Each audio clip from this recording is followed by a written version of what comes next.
But the man's in trouble. I'm gonna show you.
Do you love combat?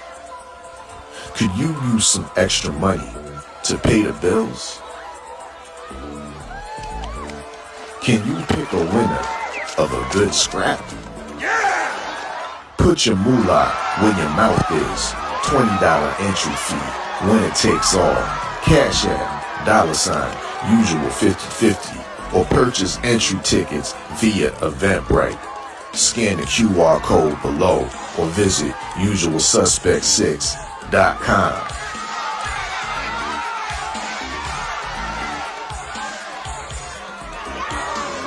The US 6 fight pool starts January 23rd.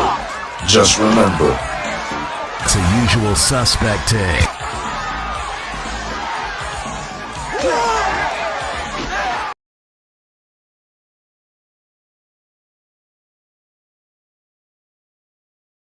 But the man's in trouble. I'm gonna show you how great I am. That's when that little Cassius Clay from Louisville, Kentucky came up and stopped Sonny Liston, the man who annihilated Floyd Patterson twice. He was gonna kill me. But he hit harder than George.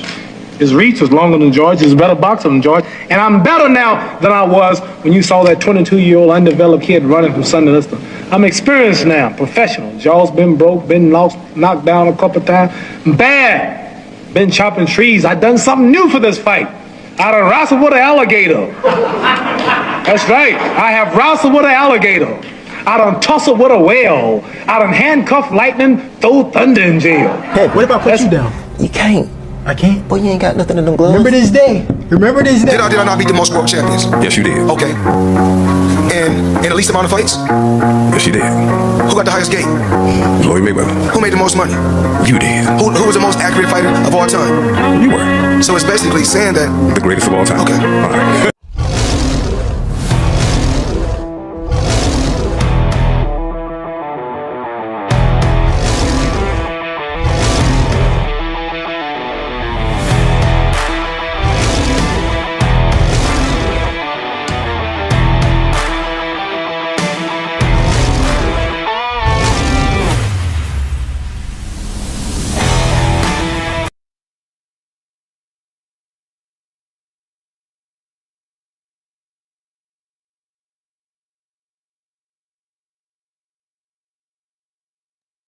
Hey, what it do, what it do, what it do? Mic check 1 2 1 2. Let's run it. Talk Heavy Tuesday. We back with another one. This one about to be a banger. We definitely finna talk heavy. And subscribe, smash the like button, man. Share that stream down right. It's the usual suspect team. You dig? Shouts out to the chat and everybody that's gonna participate in today's show. I am your host, 503 Line Man, Hard Hitter Sports and Entertainment. Y'all see the thumbnail, y'all see the picture.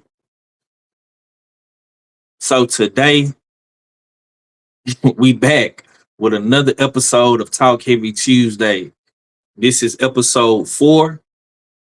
And I just want to put a disclaimer out before we start. I want to be very, very clear about the intention. I want to be right. This episode ain't on no beef and shit. This ain't on no cloud chasing shit. It ain't about no internet drama. It ain't about taking shots at nobody. I know my Brody been a part of some conversations in and around the boxing community. But that noise. We here for conversation, and definitely we here for growth, bro. So I just want to make that very, very crystal clear to everybody that listen or watch the show live. My platform, this show in particular, we always talk our shit and pop our shit, man. We talk heavy, but we ain't talking reckless. And we definitely not being messy. We definitely gonna be honest, intentional. So listen, if you here for gossip, then this show ain't for you, bro. But if you here for real dialogue, you're exactly where you should be, man. And like I say, I just want to make that very, very crystal clear. This ain't about nothing else but talking heavy, giving y'all some different perspectives, and just giving more understanding. You feel me? I hope everybody is having a great Tuesday. You know what I'm saying? How everybody doing tonight? Let's see who we got in the chat. I see my boy Dirt Gang Boss in the building. Salute, bro. You the first one in here. Appreciate you, Brody. Yeah, smash that like button, man. Hit that subscribe button. Share the video, man. Y'all be doing me dirty with the with the likes and for sure with the subs, man. I was checking my numbers today, and it said something about like 48% of people not even subscribed to the channel. I just found that real interesting. I'm like, damn, man, like, almost half of the people not subscribed, but they watching. You know what I'm saying? In 2026, man, we ain't going for that in 2026, bro. We're not going for that in 2026. We are trying to grow the platform the right way. You know what I'm saying? But I need y'all to do it though. I need everybody. I need everybody to, if you can't do nothing else, you know what I'm saying, and supporting, just subscribe. You know what I'm saying? Smash the like button. You know what I'm saying? Leave a comment. You know what I'm saying? If you watch the playback, get in the comment section. I appreciate everybody that do comment on the videos. You feel me? We need that engagement. We definitely need that engagement. But yeah, man, salute to everybody. Once again, it's Talking Heavy Tuesday, 503 Line, man, Hard Hitter Sports and Entertainment. You understand me, man? Yeah, this gonna be a good one.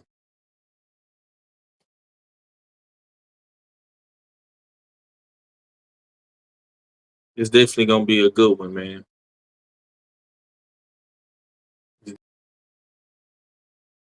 I, y'all definitely need to tune in. You know what I'm saying? You say the feed going in and out. Okay. Okay, hold up. Let me see something real.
Okay. I should be good now. Mic check, mic check, mic check. Yeah, it should be good now. Salute to my big bro KG in the building. I see you, bro. Salute to you, bro. Yeah, yeah, yeah, yeah, yeah, yeah, yeah, yeah. I should be good. Hopefully, everybody can hear me a little bit more better, and the feed ain't going in and out. As long as that motherfucker ain't going in and out, we good. Salute to my homie, Ratchet since '91 in the building. Okay, we waiting on BFTB. He running a little bit behind, but I appreciate everybody for coming in and fucking with me. I just, I just seen that my man's Brian Norman Jr. Man, fired. He just fired his pops, man. Yeah, that was crazy, bro. You know what I'm saying? That was a crazy one. I definitely wasn't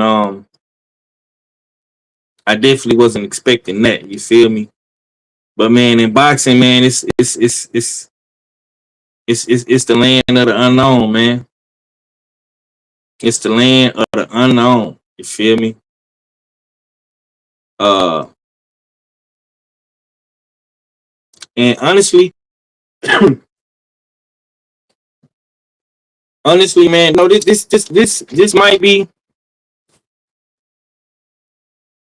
this might be good for this might be good for being normal. You know what I'm saying? This could be a good thing for him.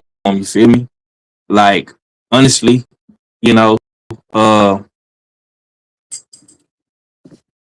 we shall see. We shall see what end up happens in this situation. You know what I'm saying? I was definitely I was definitely shocked, man. You know what I'm saying? But you know, it is what it is, man. KG say it's not crazy, it's business. Yeah, bro. It's definitely part of the business, but I was not expecting to see I was definitely not expecting to see that, you know what I'm saying? But you know, shit happens. Shit happens. You know what I'm saying? Shit definitely happens. Um And it is what it is what it is at this point. It is what it is at this point. But hopefully BFTB pull up on us real soon.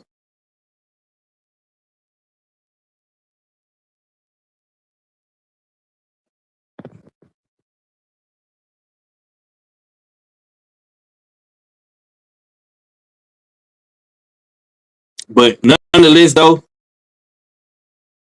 I really want to see like who Brian Norman Jr. is gonna be training with. You know what I'm saying? Like who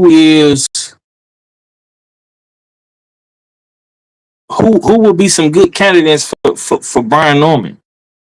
Like is he gonna leave? Is he going to leave Atlanta? Maybe. You know what I'm saying?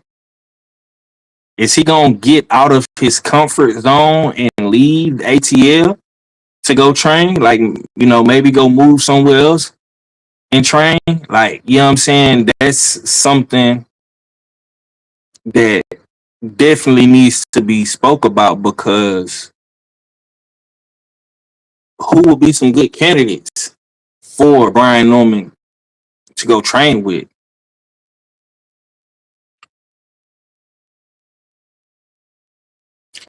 Yeah, the homie say shit 5. I was shocked too, but I respect the fact that he realizes he needs some changes, even if it had to be his pops. Yeah, man, that's grown man business. Like, you know, I was just shocked because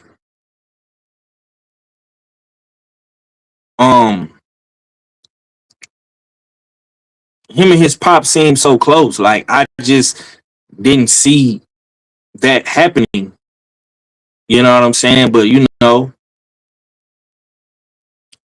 at this point, you know, Brian Norman got to do what he needs to be doing in the best situation for his career. And if he feel like getting another head trainer is the best decision for his career, you really can't do nothing but respect it at the end of the day. You can't do nothing but respect that. You know what I'm saying? KG say they still close. It's just a business. Yeah. Yeah. Yeah, man. Yeah, it's business for sure. You know what I'm saying? And Brian Norman is handling his business. You can't knock the man for, you know, wanting to handle his business. I'm not knocking him. You know what I'm saying? Because it definitely was some errors, you know, in the corner when he fought Devin Haney, you know. And at this level, once you get to this championship level, man, you know, every little small detail matters. You know, being in them pressure tense moments, you know, all that shit matters. You know, the devil is always in the detail of shit. So I just want B Norman to make the right business move. Make the right business move for sure. Make the right business move, man. It's a lot of great trainers out here.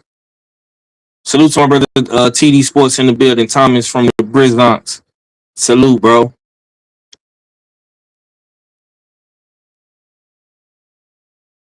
He say go Hawks. Salute to the Seahawks, man. Y'all got a good one.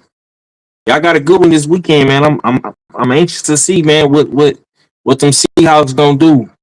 Now, hopefully, y'all take care of business. You feel me? Hopefully, Sam Darnold don't revert back to the old Sam Darnold of yesteryear. But I like Seattle, man. Seattle got a solid team. I just, like I say, my biggest beef with them is Sam Darnold. You know what I'm saying? But We're gonna see what happened, man. We're gonna see what happened, man. We're gonna definitely see what happened. You know, this is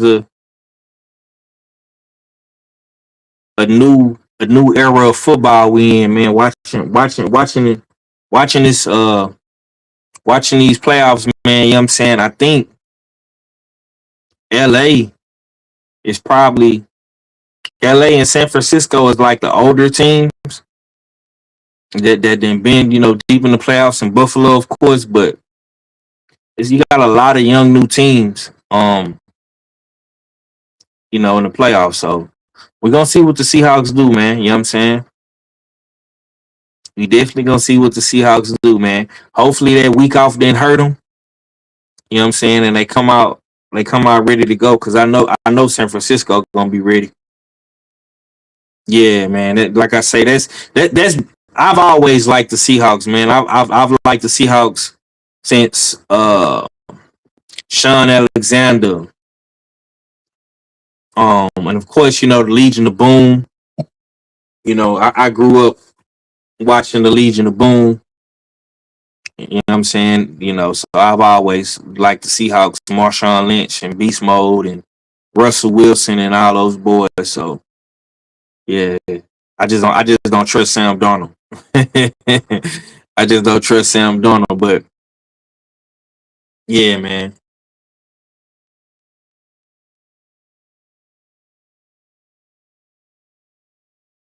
Yeah, we gonna see, man. We gonna see.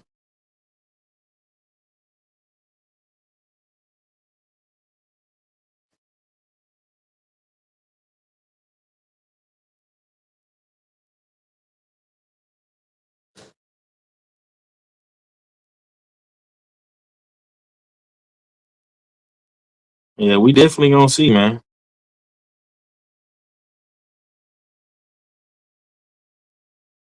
We most definitely are going to see.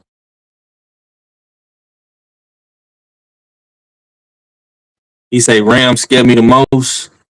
Yeah,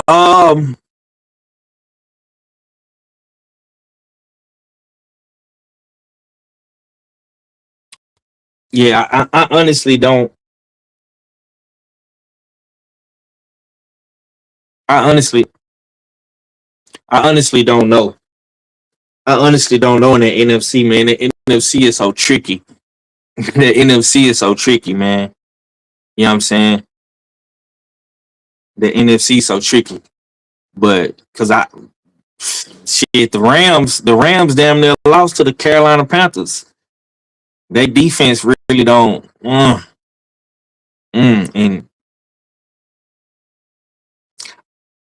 And like I say, I don't trust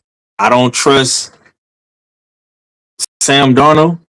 I'm gonna be real, man. I would really like to see Caleb Williams come out the NFC. You know what I'm saying? I'm really feeling Caleb Williams right now. You feel me? He say Earl Thomas. Earl Thomas was one of my favorite players. Texas, yeah, yeah. Yeah, Earl Thomas, man, yeah, he a legend down here for sure. That's my boy. Okay, BFTB finna pull up. Yeah, salute. Appreciate you, bro. I know he was over there cooking, you know what I'm saying? He had them guys on the panel, they was cooking. You know what I'm saying? So I know he was over there doing that, but I appreciate you for pulling up, bro. Salute to everybody coming in from the graveyard. I see Big Drew, K Rod, Joseph Jackson, Stock Chasers. I appreciate everybody for pulling up, man. Talk Heavy Tuesday. We got a special guest in the building today. I had to do a little improv, man, till my brother pulled up, because he was still on his show cooking. He had to end his show and to get over here. But real quick, man, for my brother, click the link. Like I said, tonight's guest is someone who has challenged boxing for years, not because he wants attention, but because he believes boxing deserves accountability. He built his platform on one principle the sport struggles with, and that's best fight the best. whether you agree with him, whether you agree with him or not, his impact on the debate culture is undeniable. Tonight, we not to debate him though. We here to understand him. My brother, best fight the best, BFTB.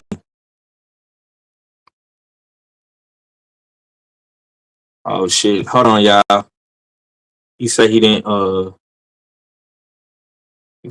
get the link. I thought I sent it to him.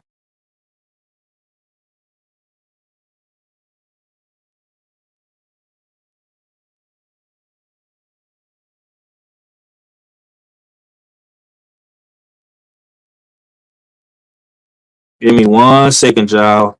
We finna get ready and start the interview real soon.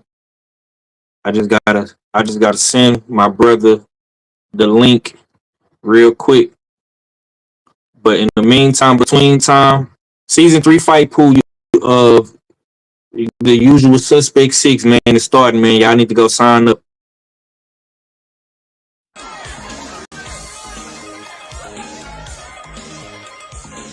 Do you love combat?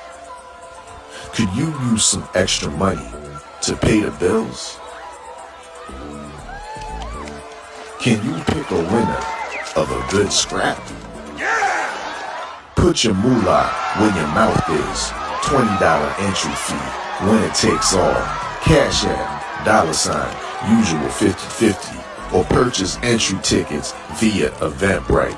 Scan the QR code below or visit usualsuspect6.com.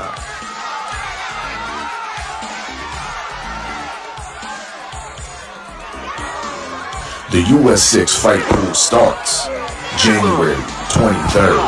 Just remember, It's a usual suspect take.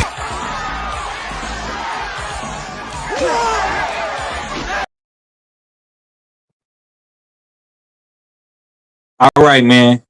Apologies. My brother should be pulling up real soon. This is Talk Heavy Tuesday. Like I say, we not here for no beef. We not here for no YouTube drama.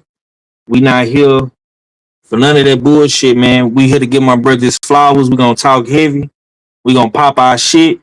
I got some good questions to ask, bro. You know what I'm saying? Y'all know how I get down. You know, they say I'm a fool with the questions. I do real good in the interviews, man. So this show is built around being honest and being intentional. And like I say, we gonna give bro his flowers, man. You know what I'm saying? So like I say, be looking for more type of shows like this. Like I say, I'm gonna be interviewing different. I'm gonna be interviewing a bunch of different people, man, from people in the community, guys that I respect in the community, guys that I rock with. This is my second interview on Talk Heavy Tuesday. My first official guest was KG, and now we getting best fight the best. My brother, the king of this debating shit, man. BFTB, bro. How you doing, man? Man, I'm chilling, brother. Can you hear me? Yes, sir. Can you hear me? Yeah, I hear you just fine, brother. I don't see nothing though. Am I on? Yeah, you on? Oh, okay. Yeah, you on. Let me get you right, though. I got you. There you go. Okay, bet. Let me do something. Yeah. Salute to everybody for pulling up. There you go. Let me cut my camera on now since you in the building. All right, man. So today, like I say, man, this show ain't about no clout chasing shit. This show ain't about no beef and shit. We all know all the little bullshit that's going on in the community, man. But today, like I say, man, I wanted to bring my brother on and tap in a little bit with him. Get to a lot of people don't know his history. and how he got to what he got to, and the man that he became, and the man that he's steady evolving into. So I really wanted to tap in to that, you know what I'm saying, and give my brother his flowers and not focus on all of the negativity and all the BS that's going on in the community. But first things first, man, I got a bunch of questions for you, bro. But we gonna start off real light, man. So before the debates in the brand, who were you, bro? Like who were you before you jumped into this YouTube space? Man, damn, that's a great question, bro. I was a diehard boxing fan, bro. Diehard boxing fan, but I was really a big time Floyd Mayweather fan. Really big time Floyd Mayweather fan. People don't realize like that I've been a Floyd Mayweather fan, was a Floyd Mayweather fan for like 20 years, man. Like I rock with that man from the very beginning of his everything until, and I didn't know him, you know what I'm saying? I didn't know him like that. I just liked his boxing skills as a boxing fan. So I just focused on that type of stuff, you know what I'm saying? His skills. He's actually where, it's crazy you asked me this question, bro, because he is where I got my persona. What I mean by persona is like how I look at fights, how I break down fights. I literally got that from Floyd. Like well, actually from Floyd Senior, but I like how I look at them, Yeah. how I watch fighters' feet, and how I watch fighters punch placement. I got that from Floyd. That's crazy. You asked me that, dog. Hey, bro, I got some. Hey, man, I got some shit in the tuck for you, bro. I ain't gonna lie. We just getting started, man. So let me follow up with that, bro. You say Floyd Mayweather. Yeah.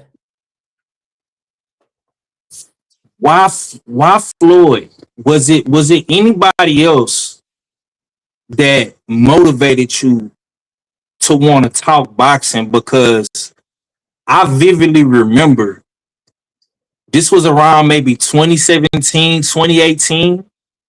You came in the game heavy talking about Wilder and Joshua, bro. Yeah. You know what I'm saying?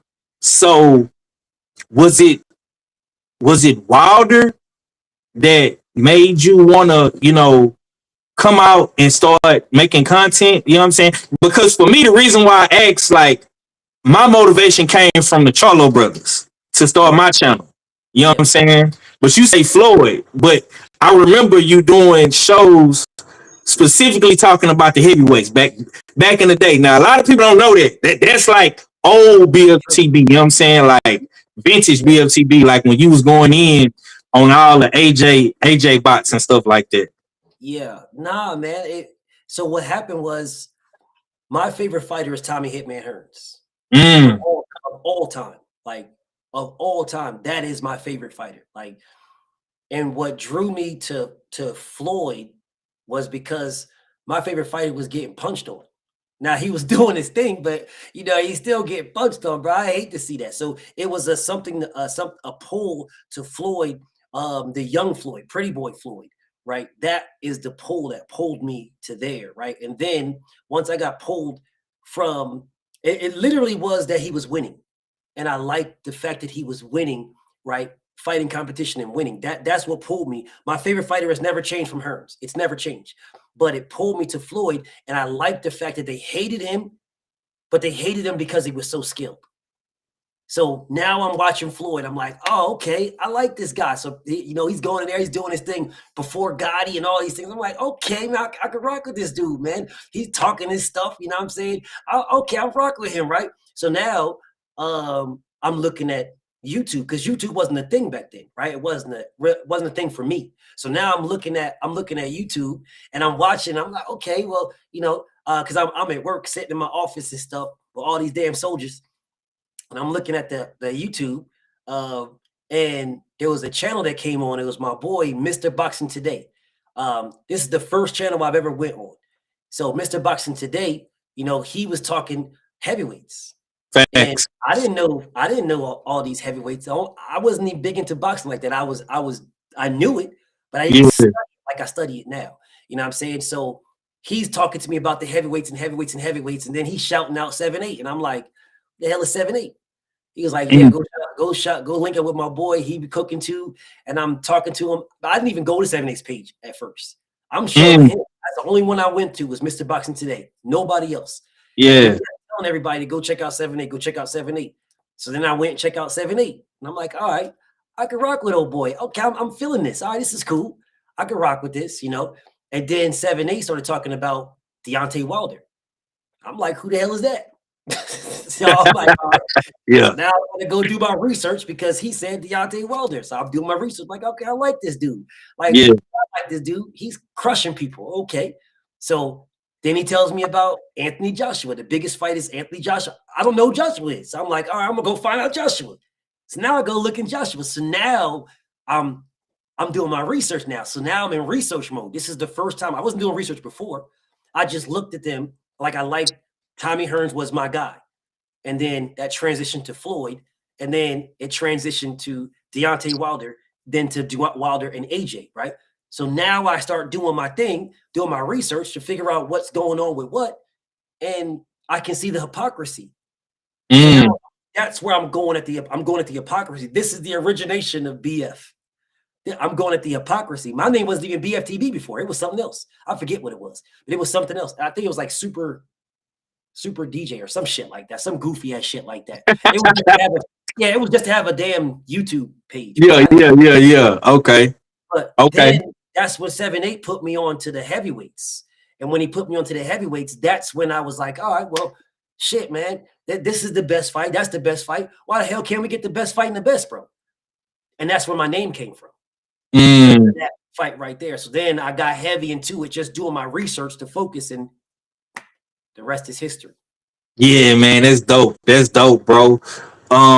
You kind of answered my second question without even realizing it, bro. But I asked you anyway, just for context. Sure. What originally pulled you into boxing so deeply?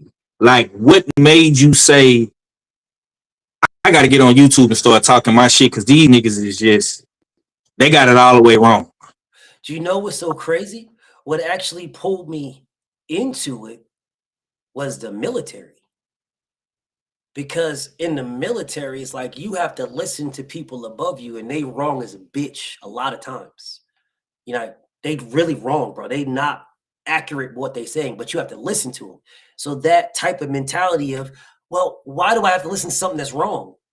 Why are we pushing wrong stuff, right? So that sort of pulled me. So when I went onto YouTube, I refused to do that. You know what I'm saying? I refused to do that, and I refused to give it to people, right? So I refused to accept it, and I refused to give it. So it was really the military that gave my persona of refusing to give false information and refusing to accept false information or the wrong thing. You know what I'm saying? That's what got me into it.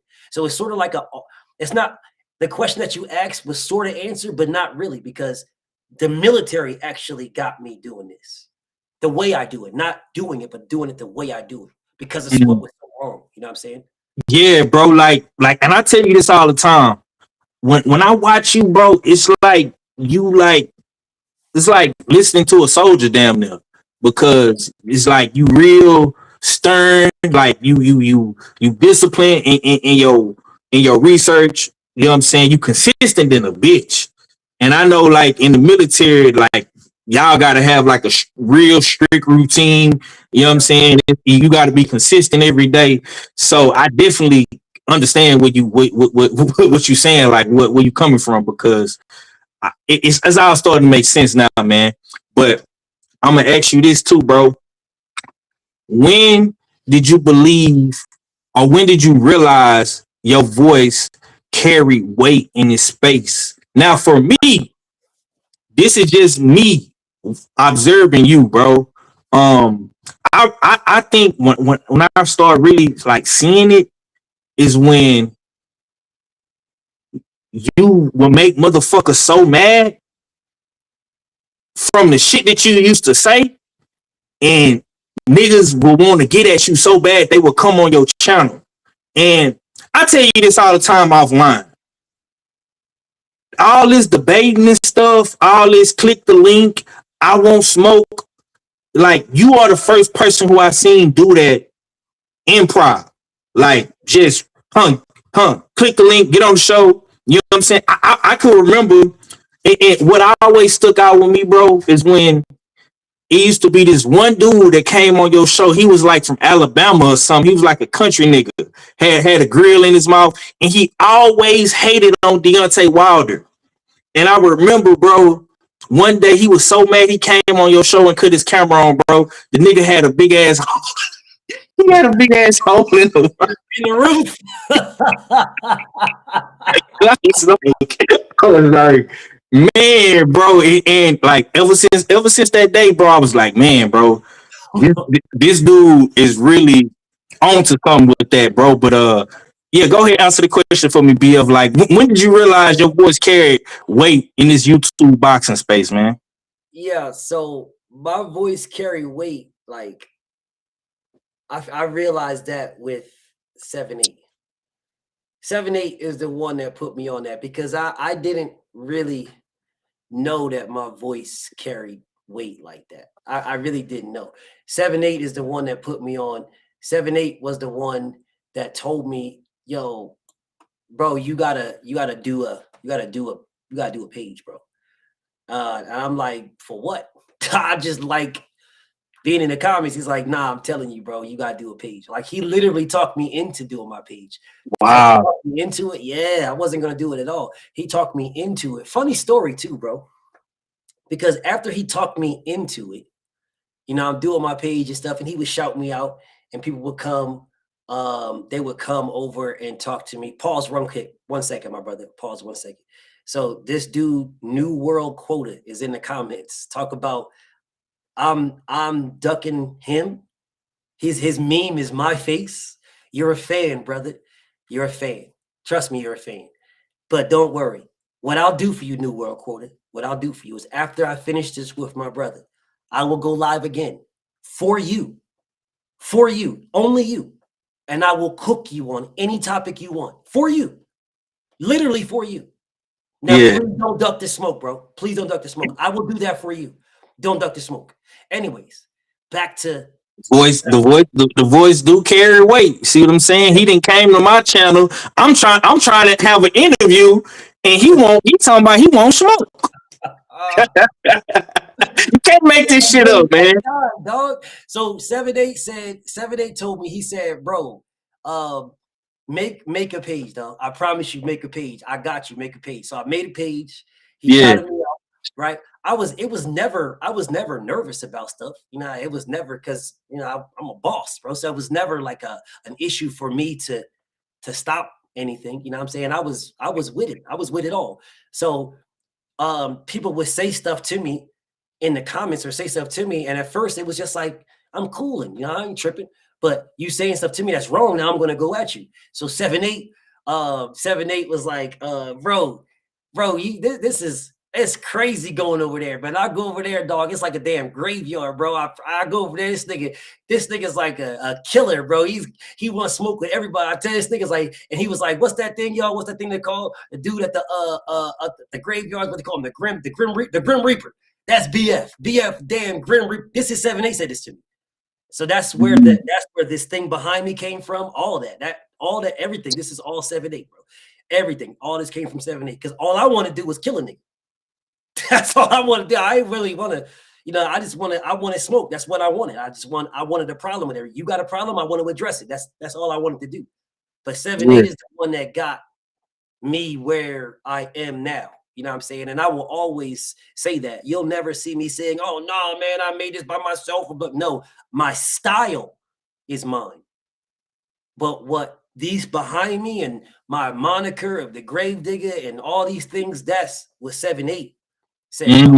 He didn't name me that. He was just saying that's what I am. And I was like, damn, that's dope. So I took that. He's like, man, you a Gravedigger. So that when he said that, that's when it became me. Hey man, Talk Every Tuesday, man. My boy BFTB, man, he dropping some historical facts, man. Like, you know, and this is great, man, because people really need to understand, like, just by him saying he got the motivation from an OG in the game, it shows you that it's real brotherhood, it's real fellowship, it's real brothers out here that really want to see other brothers win. You know what I'm saying? And we gotta always keep that in mind. And I'm glad BF is sharing that with us, man. That's dope. Okay, so my next question for you, bro. Do you still believe best fight the best is possible in today's boxing? Mm. 'Cause I will tell you. you be having a hard time over there trying to convince these niggas to get their favorite fighters to fight the best. I will tell you this, brother. I'll be honest with you on this. Yeah. I got to a point where I didn't believe that it was going to be possible. And then came Devin.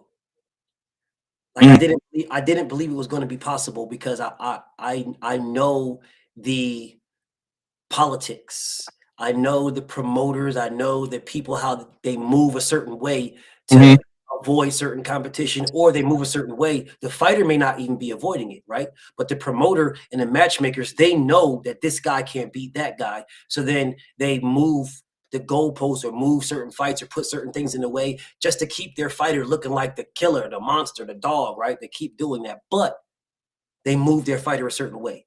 Right. Sort of like what's going on right now with the Boots Virgil situation, which is annoying, but that type of stuff right there, right? So if there was no Devin, I would not believe that the best could fight the best, because it's all about, for me, it's all about the best would fight the best when it's advantageous, right? When it's in someone's favor in some capacity.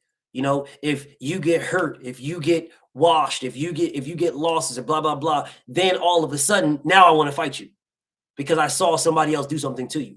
But before that, it's all kind of excuses and all kind of issues in the way of making fights, right? So, but Devin's never like that, bro. And I will shout this man's to the high heavens, because this man will go to a weight class and go after the number one guy there. Straight up. Don't even matter. I'm at this way. I want you. I'm going right after you. And bro, if people knew this, I'll wait. Maybe you'll ask that question. But if y'all knew Devin, bro, it would be a whole different story if you actually knew this kid, bro. If you actually had an opportunity to speak to him. You know what I'm saying? It's not like he's like the Messiah or nothing like that. I'm not saying that. But when it comes to the sport of boxing, if you had an opportunity to speak to Dev, just pick his brain and know exactly what type of time he's on.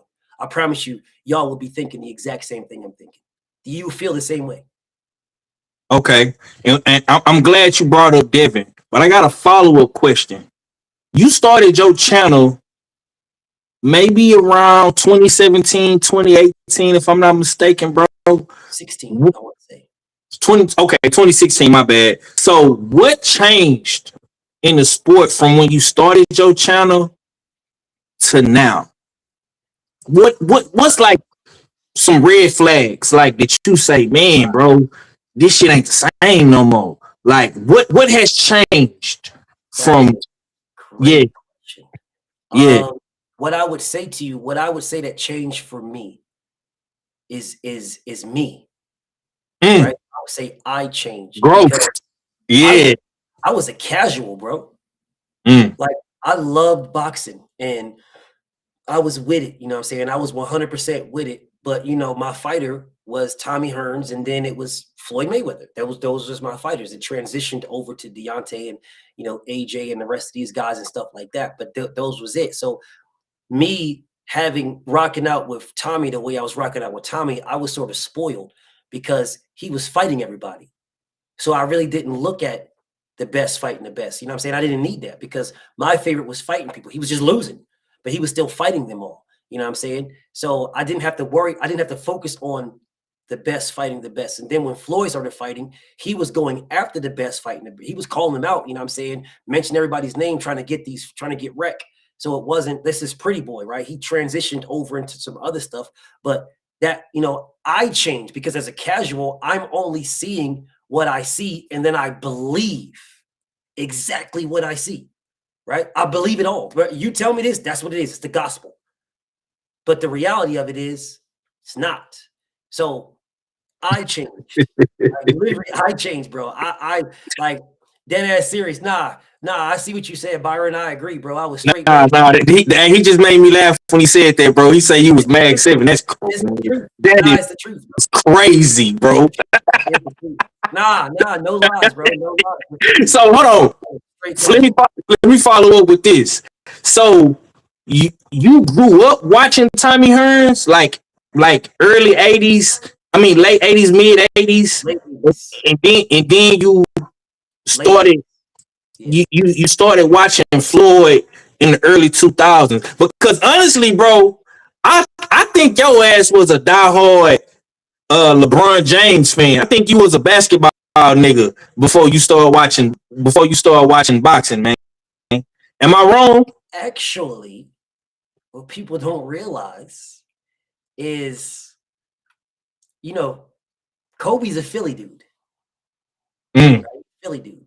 yeah. So Kobe would go to New York and play in the Rucker and stuff like that. But Fact. what people don't realize is that Kobe didn't just play in just one spot. He didn't just go from Philly to New York and then New York back to Philly. He didn't. Nah, he would stop at places on the way, bro. Like, he would stop at places on the way and do his thing. People don't realize, bro, I'm actually nice like that. Okay. Bro, I've been watching you since the beginning. I remember you talking about basketball, bro. You seem like one of them basketball playing ass niggas, bro. That's why I asked you that. Yes, I'm actually nice, bro. I'm actually nice. Bro, he came up. He had a stop off. I'll put it that way. Yeah. And I don't know. I'm not gonna down myself. I don't know if he was doing his thing to the fullest, but I'll say that I was actually doing my thing. Mm. I'll put it like that, and I'll just leave that alone like that. So rest in peace to the mama, but I'll just leave it. I'll leave it like that. But what I will say is he was young. I was young, but I was never a slouch, and I've always had ridiculous hops. Always had stupid hops, like scary hops type deal, bro. Like, I scared myself one time.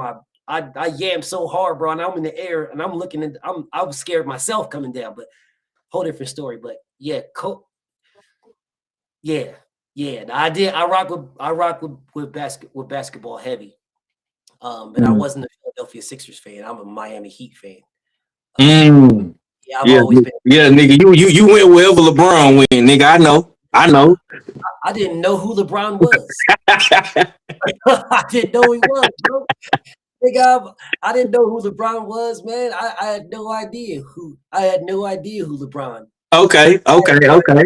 But you so before you start fucking with LeBron, it was Cole. Cole was your guy. The only person I liked was Kobe. Okay. I hate the Lakers. I still hate the Lakers. I've never liked the Lakers, but I only like Kobe. It's crazy because now I say, bro, I don't rock with all these people that all these teams that LeBron James be on. I don't rock with all these teams, bro. I rock with LeBron. But when I say that, people be, oh man, you a Rodder, you a Rod. But yeah, but I did that with Kobe too. When Kobe was going to get traded, when he asked for a trade, yeah, I was wherever he was going, I was rocking. I was a Kobe fan. Yeah. Okay. I can fuck with it, bro. I can fuck with it. Okay, man. Let's keep it pushing though, because I got like 20 questions in the tuck, bro. Let's see, man. Hold on, let me go to my next one real quick, y'all. Y'all smash the like button, subscribe to the channel though, man. We cooking Talk Heavy Tuesday. My brother BFTB is dropping some heavy facts on y'all, man. But let's talk about your brand though. What's the hardest thing about pushing the best brand? What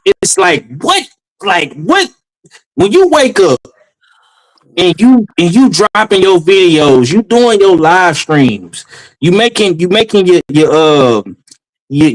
graphic work, you know what I'm saying?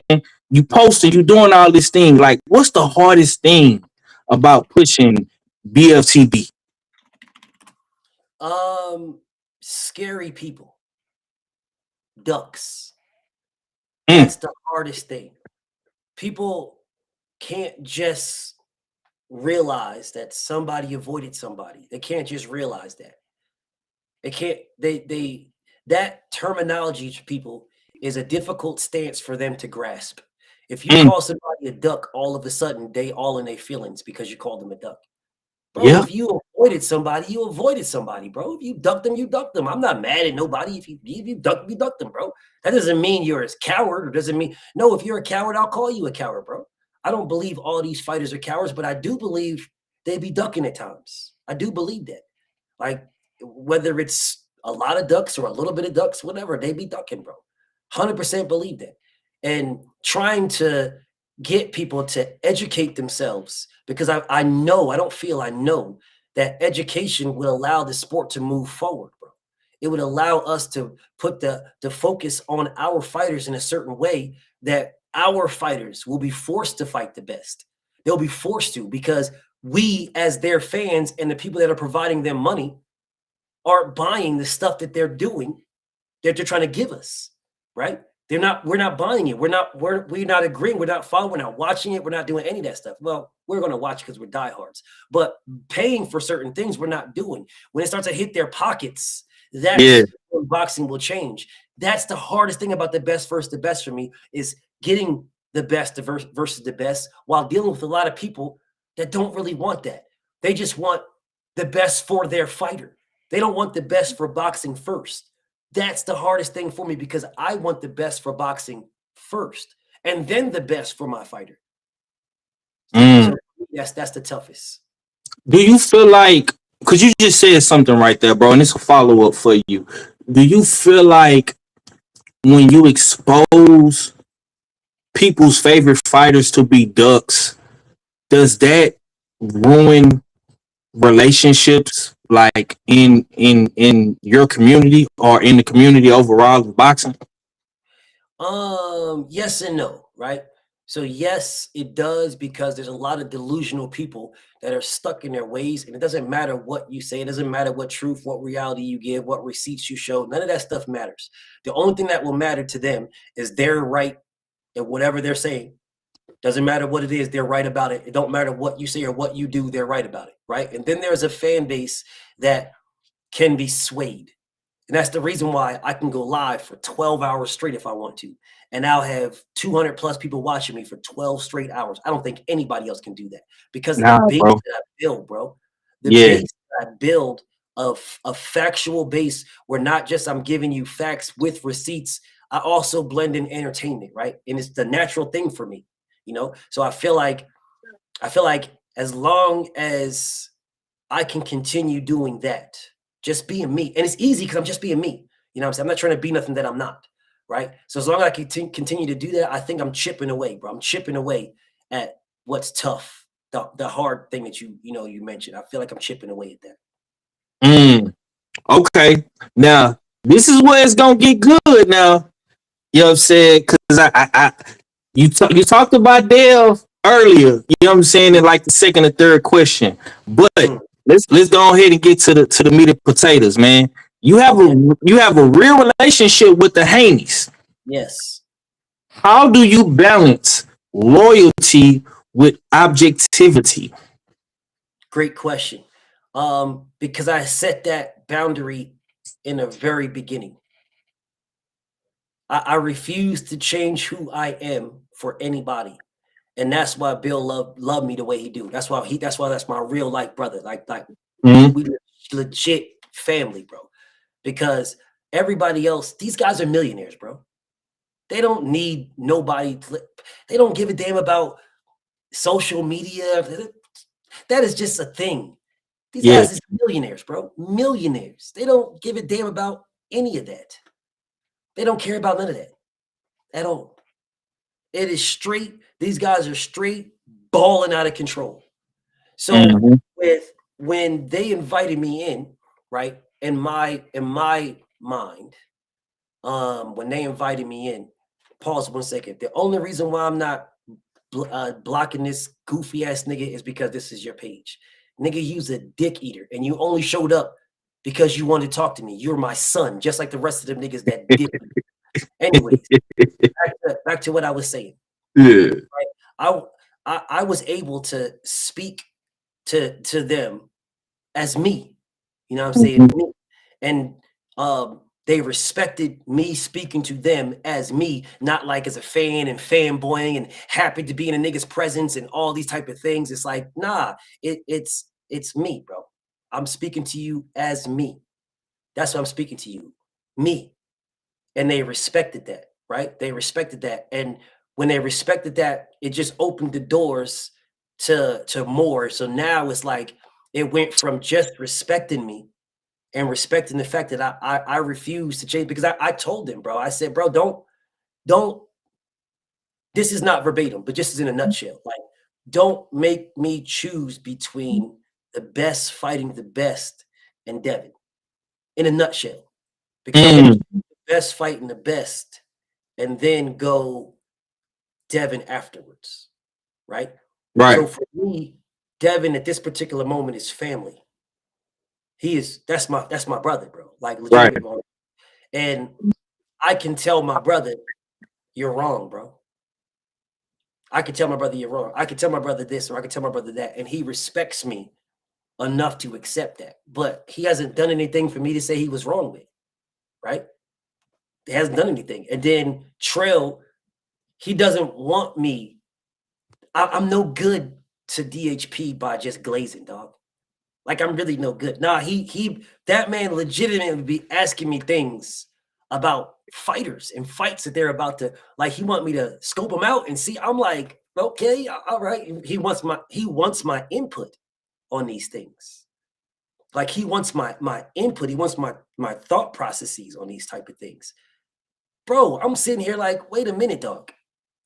You want my input and thought process on, bro, y'all are millionaire ass niggas. These are real, because he values the fact of what I do. Like the fact that I will study a fighter and I will look at a fight and I will break down a fighter's feet. I will break down their punch placement. I will break down certain things. And then we have these conversations. So, he values my opinion as me. Like it's never been a thing where it's been trying to change me from me to somebody else. Nah, he values my opinion as me. And most people don't want to do that, right? They want you to change to what you want, or change to what they want to try to mold you into their thing. Nah, Trill is like, nah, man, that's BF. Nah, that's BF, bro. That's BF. And it's crazy because I know I'm getting a little long-winded. I know you got some questions, but I want to say this, right? It's crazy because every time we link up, it's like, dog, for the most part, we don't even talk about boxing, bro. We talk about life, man. We just be walking around for hours, bro. Whether it's New York, San Francisco, it doesn't. We just be walking around for hours, just straight walking around, bro. We walk from damn near one side of New York to the other side, just straight walking. I didn't know where we was going. He didn't know where we was going either. We was just walking. Did the same thing in San Francisco, just talking, bro. He's like, bro, he's like a legit good dude, bro. Like a straight up legit good dude. But go ahead. I ain't gonna keep going. I'm gonna let you go ahead. I got a follow-up question. I want you to stay right there, though, man. I know you and Trill and Dev, y'all do a lot of talking. Have you ever held back criticism because of your relationship with DHP? Never. Okay. Because I wouldn't be doing them any favors. Right. That doesn't help them out, bro. I would be a liability if all I did is not give my opinion. I would be a liability, bro. I would be no help to them and nothing. As everybody glazes, you know what I'm saying? If I just joined with everybody else, what good would I be to them? You understand what I'm saying? And then if I'm no good, what ends up happening is certain conversations I get left out of. Right? So I get put into certain things because they value my objectivity. They value the fact, and I can tell you guys, bro, I didn't like the Ryan Garcia game plan. I've told everybody I didn't like that game plan. That was the game plan that was presented, and they followed the game plan. Devin is a game plan follower. Present him a game plan, they're going to go that game. I didn't like it. I still don't like it. To this day, I didn't like it. I'm telling you, I didn't like the Lomachenko game plan. Straight toe bill to his face, I didn't like it. I don't like that, dog. I don't like it. But he said to me, he studied something and he seen something and then he attacked it. And I'm like, that's what's up. That makes sense, because when he studied it and he attacked it, it was successful. So, I mean, if you're successful in the things that you're doing, it doesn't, you can't really question it if you're being successful. And I can't really knock him if all the things that he did was successful, except for this one game plan. He's only got one game plan I didn't like. All the rest of them, I mean, they were successful whether I liked them or not. You know what I'm saying? So yeah, I have no problem saying, nah, Bill. And he got no problem saying it to me. I'll say something to Bill, he'll be like, yeah, nah, all right, look, I'm gonna go ahead and get up out of here, dog. He do that to me all the time. If I say something to him that he ain't rocking with, he like, yeah, nah, look. Yeah. I'm like, nah, nigga, I know what you doing, dog. Nah, dude, I was just like, we just but yeah, Man. Okay, now. You, bro. I wouldn't have a problem if you gave me something and I didn't agree with, or you didn't agree with. Hell, we've done it before. And you, my brother, I knew you before I knew him. Facts. I'm doing anybody. Well, nah, right, bro. I didn't told you some. I didn't told you some shit offline a couple times I didn't like, but you know, we still love each other, man. It's never personal, man. It's just when you giving somebody that you fuck with or you got love for advice, man. It's never personal. It's in their favor, and I think people get that misconstrued sometimes. Ain't nothing wrong with constructive criticism. That's why I want to follow up with that. Now, they gonna like this question right here, BF. They gonna like this.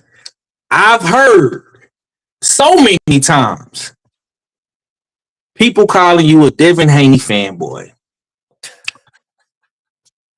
When people label you a Devin Haney fanboy, how do you take that, bro?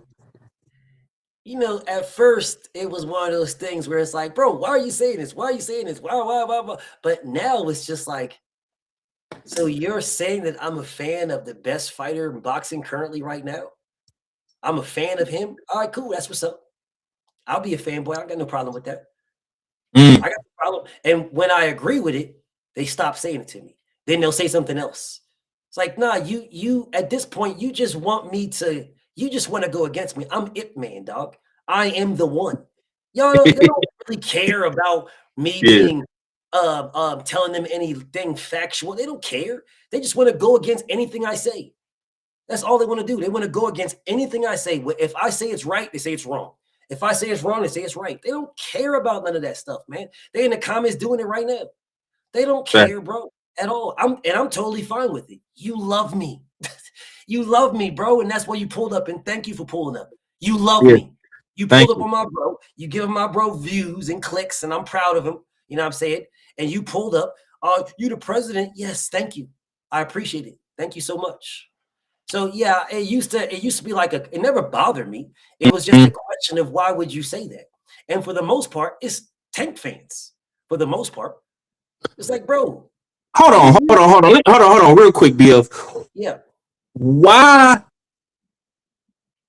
And I'm a Shakur guy, you know that. But it's like maybe I'm tripping. But it seemed like the Shakur fans kind of just sit back to the side and let Tank Davis fans and Devin Haney fans just go at war all day. Why is it that Tank Davis fans be so bothered about Devin Haney's success, bro? Like, it seems to bother that particular fan base more than any other fan base. Am I tripping? You're not tripping. Shakur fans, for the most part, sit on the sidelines. For the most part, they sit it out because they know his flaws. So for the most part, they sit it out, but they jump in every now and then. But for me, for what I dealt with, the reason why Tank fans are on the road or the path that they're on, and I mean this 100%, about 70 to 80% of them are homosexuals. And I mean that 100%, bro. I mean it 100%. About 70 to 80% of them are gay. And they prefer certain things about this man that have nothing to do with boxing. We'll make them homosexuals, bro. Well, bro, if I say to these people, if I say to them, hey, bro, do you want the best fight in the best or what? Yeah. And then they say to me, yes. And then I say, okay, well, what's the best fight for Tank? And they'll tell me in a heartbeat, oh, the best fight is Devin or the best fight is Shakur. It'll be one of the two. And I'll say, okay, well, who's the A side? And they'll say, Tank's the A side, man. He dictates everything to everybody, man. He dictates blah, blah, blah. And I say, okay, cool. So why ain't you sign a contract? And as soon as I say that, that's when they get the popping, all the sass and the neck movement and all them fingers in a circle, all that weird ass stuff start coming out. Then these niggas turn their cameras on and they sitting there naked on the bed somewhere. And it's like, bro, bro, all you really got to do is say, Lo, you believe your guy beats everybody. That's what you believe. But your guy is not doing it, bro. He's in the wrong right here. If you believe he beats everybody, that's fine. There's nothing wrong with that, but he's in the wrong, bro. There's nothing wrong with that. He's in the wrong right here. And you can easily accept that, but you can't accept it. And the reason why you can't accept it, because you're a homosexual, dog. That's the reason why you can't accept, bro. A grown-ass man could literally look and see. All right, dog, come on, bro. Listen, Shakur, I rock with you, bro, but you bugging, dog. I believe you beat everybody, Core, but you bugging, dog. You should have took that, dog. You bugging. A grown man can do that, bro. A grown man can do that. I tell you that all the time. I tell you that all the time about your car. I'm like, bro. For sure. I know. Cool. Come on, man. You tripping, man. I know. Trust me, I know because you know what's up. So yeah, it definitely is what it is. But what I'm saying is, Tank fans don't do that. Tank fans have a high level of sass. There's like a 3rd degree black belt level of homosexuality that these guys have, that they will spend their time talking about braids and thigh tats and back tats and throat tats. I'm sitting here like, bro, what in the hell does this have to do with anything, bro? Oh man, he got chrome heart genes. So what? What does this got to do with boxing, bro?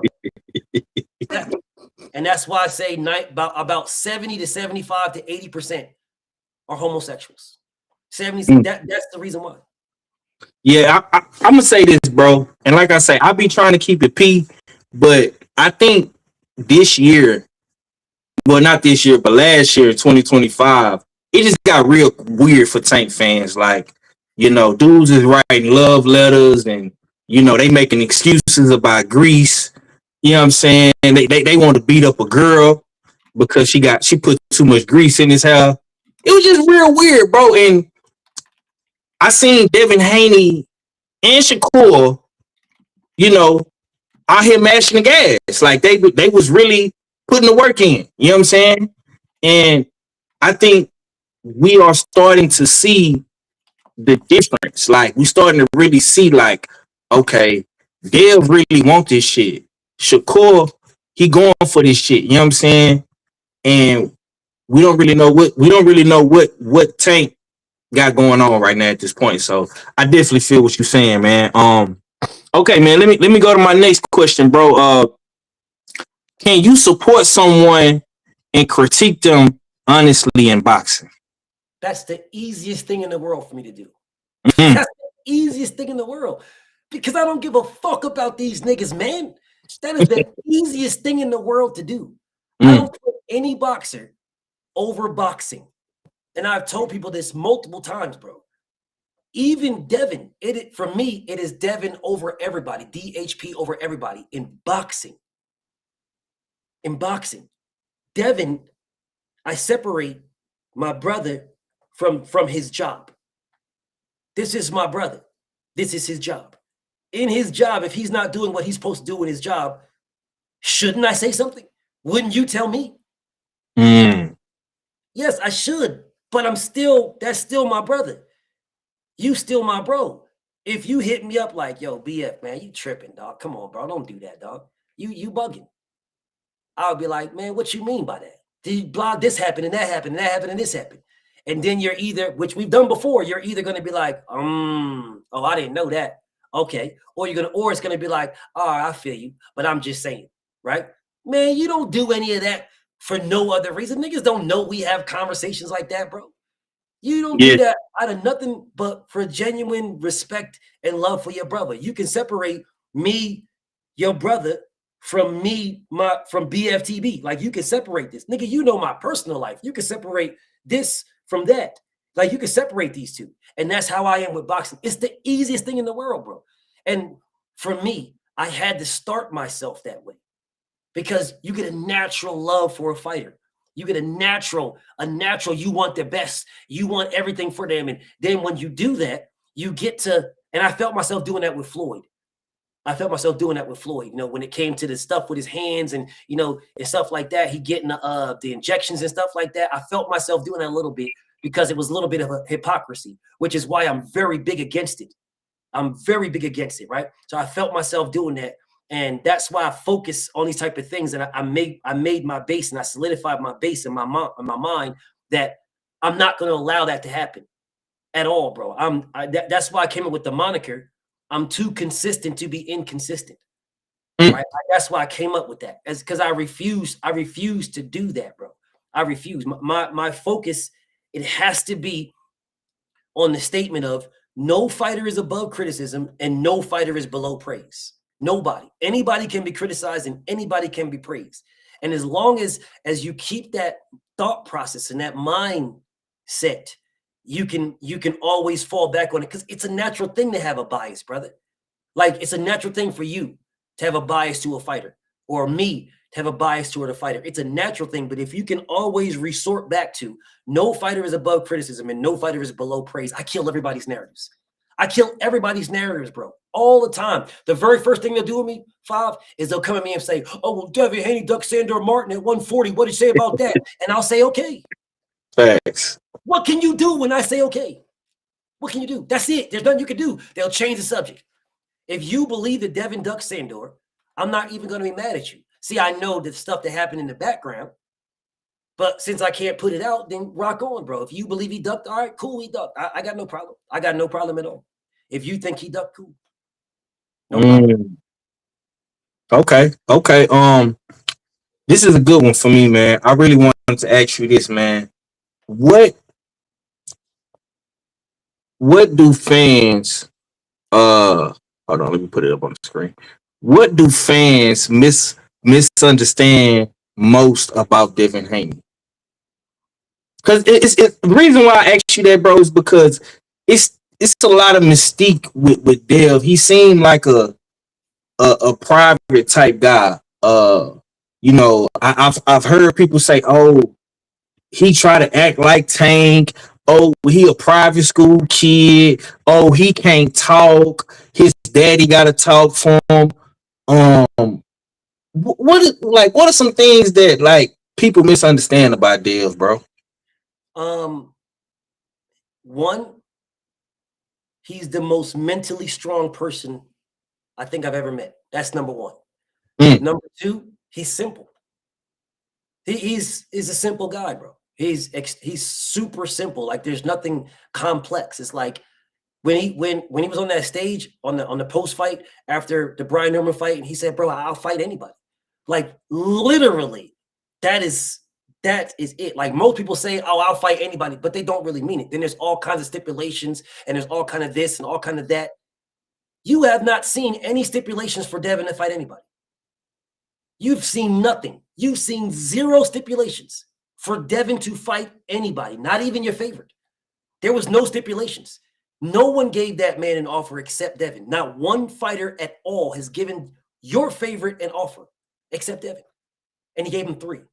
There's been no stipulations. If anybody wanted the wreck, they fought because he legitimately wants the wreck with everybody. Like legitimately, bro. There is no Devin has, when I say he's so mentally strong, he has such a super strong belief in himself. I remember when I told people this story, but when after the Lomachenko fight, you know, we all went back to his crib, one of his mansions in Vegas. We went back to one of them. We was chilling, doing it was just a straight up after party with family, bro. It wasn't like in a club or nothing wild, nothing like that. It was just an after party with family. And I was super happy to be there. I'm like, I can't believe these guys actually rock with me this much. So, you know, I'm like, all right, well, you know, I got to chill and blah, blah, blah. But nah, bro, I'm me. And I'm going to be me regardless of where I'm at, dog. I know the worst thing he's going to do is kick me out if I say certain things, right? So I'm like, I'm like, bro, I'm like, so Dev, and we started chopping up about something. And then one thing led to another, and then we started talking about boxing because we wasn't talking about boxing at first. I think he was talking about his watches or something like that. I forget what it was. No, he had some dope ass ornaments in his crib. And I'm looking at them. I'm like, because I was looking at him, and I think he said something to me like, yo, you like that? And then we started chopping it up about that. That's what it was, and blah, blah, blah, whatever the case may be. And then I'm talking to him, and I'm like, bro, so you really want that tank fight? He's like, yeah, man, I want it bad. And I was like, well, look, bro, you are a masterclass boxer. There is no reason for you to stand there with him. And he was like, why not? And I'm like, man, you can't stand with him like that. I'm telling him this in his house. I'm like, man, you can't stand with him. This is before the Lamont Roach and all that. I'm like, bro, you can't stand with him like that, bro. Why would you can't. I'm telling him, bro, you can't stand with him. I'm telling him he can't stand with him. This was after the Loma fight, right? After the Loma fight, yeah. Right after that. And he was like, what he said, I said, bro, you can't stand with him. He was like, okay, we'll see. Straight up, that was it. We'll see. I'm telling this man, bro, you can't stand with Tank. I'm telling him in his house this. And he wasn't mad. He was like, okay, we'll see. It was like a challenge. He was like, he took it as like a challenge. Like, and from that point on, it's just been, because who talks to you, Dev, like that? You know what I'm saying? Who keeps it real with Dev like that? Everybody, well, not everybody. I'm gonna say a lot of people that he lets in his circle that will speak to him, they don't do that. Oh man, you'll knock Tank out, man. They'll say stuff. Oh, you'll knock that. That's not my conversation, bro. No, I'm gonna tell you exactly what I believe at that moment, exactly what I believe. Right. And he wasn't mad about it. It was just my opinion and his criticism. That's basically my opinion and his response. So it was really dope. It was really dope. Dope to me. Yeah, salute to A1 Hoops on. He said, ain't no mistake when it comes to Dev. Niggas hate the fact he got an active father in his life. Nigga winning on all levels. And the threat to all their favorite fighters is super simple answer. Okay. Yeah, man, I like that. A1 Hoops on. Salute to you, Brody. I'm gonna ask you this one, man. What criticism of Devin do you think is fair? When you hear somebody, if you hear me criticizing Devin, or you stumble across somebody criticizing him, what are some of the things or talking points that you would deem fair?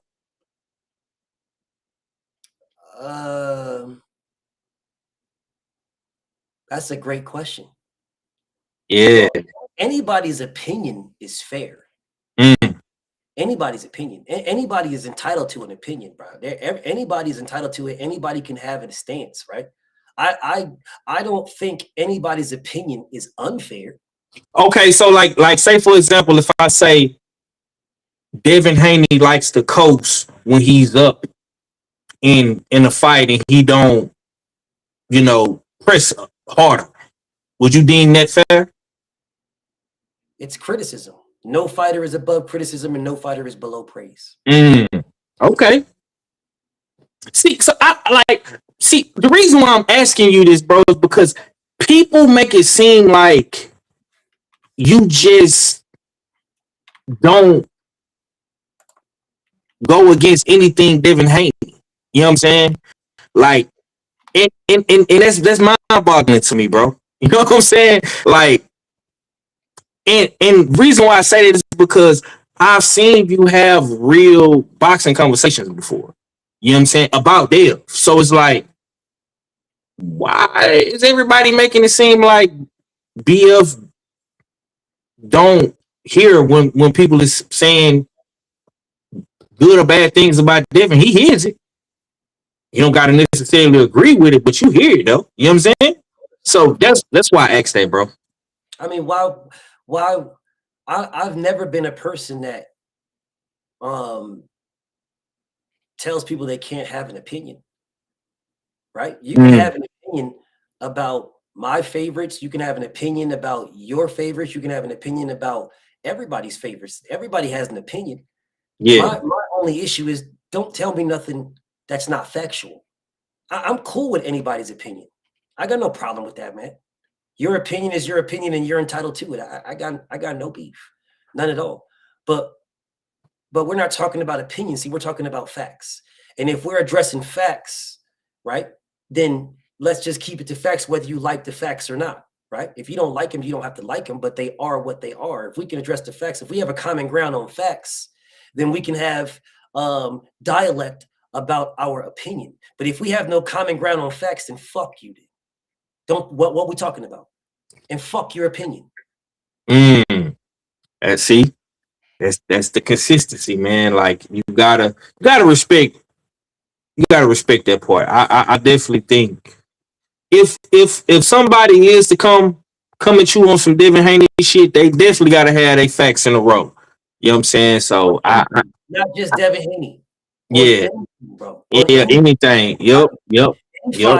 Any fighter, anything, anybody, if you come to me with facts, then we can have a factual conversation. We can establish the facts, and then we can build our opinions, whether we agree or disagree, off of the facts. If you can't do that, what you talking to me for? We've got nothing to talk about. You're wasting your time, and I won't let you waste mine. Yeah, man. Okay, man. Next question I got for you, Brody. Why does black technical excellence get punished in boxing? And the reason why I ask you this is because I seen you cover Wilder for years. I've seen you cover EJ for years. And those guys were stepping on shit. You know, Wilder was knocking guys out with one punch. And I used to hear guys on your channel for years say that Wilder can't box. EJ got flaws. But then when I started watching you cover guys like Dev and Shakur and Loma, it seems like Devin gets punished for his technical skill. How do you feel about that, bro? Well, let me take a step back because you said something and I want to make sure I clear it, right? I didn't even rock with EJ like that. I was a Bud fan. At first, yeah, I remember that. See? Bud fan, bro. I was a die-hard Bud fan. Die-hard. I thought EJ was a good fighter, but I was a die-hard Bud fan. Like that was my guy right there. Dude, and he still rocks with me to this day. Y'all really don't realize that, but Bud still rocks with me as of today. He still rocks. Used to be on my page, liking my stuff. Used to be on he followed me on my other Instagram that got deleted. Now this is my first one, not my second one. I'm on my third one right now. But my first one, we followed each other. He rocked with me. Even at the towards the tail end when he started moving funny, he still rocked with me. I would put stuff in there. He would laugh at it, but he wouldn't. That's all he would do, a laughing emoji. These are factual things, bro. But people act like, oh man, you just hate Bud. I don't hate any fighter except Dillian White. I don't hate fighters, bro. That's the only fighter that I don't like because he is Sambo, bro. I don't do the Sambo and the Coon and stuff. I don't do the shucking and jiving, bro. That's the only fighter I don't like. I don't hate Bud, but people have this fantasy. They have this weird. I don't hate Shakur. I don't hate neither one of these. They got this weird thing that because Devin is my brother, I rock with DHP, I rock with Dev. They feel that I can't like Bud and I can't like Shakur Stevenson. What you niggas talking about, bro? I can like whoever I want to like. And I do like all of these guys. If I didn't, then they wouldn't be in my pound for pound.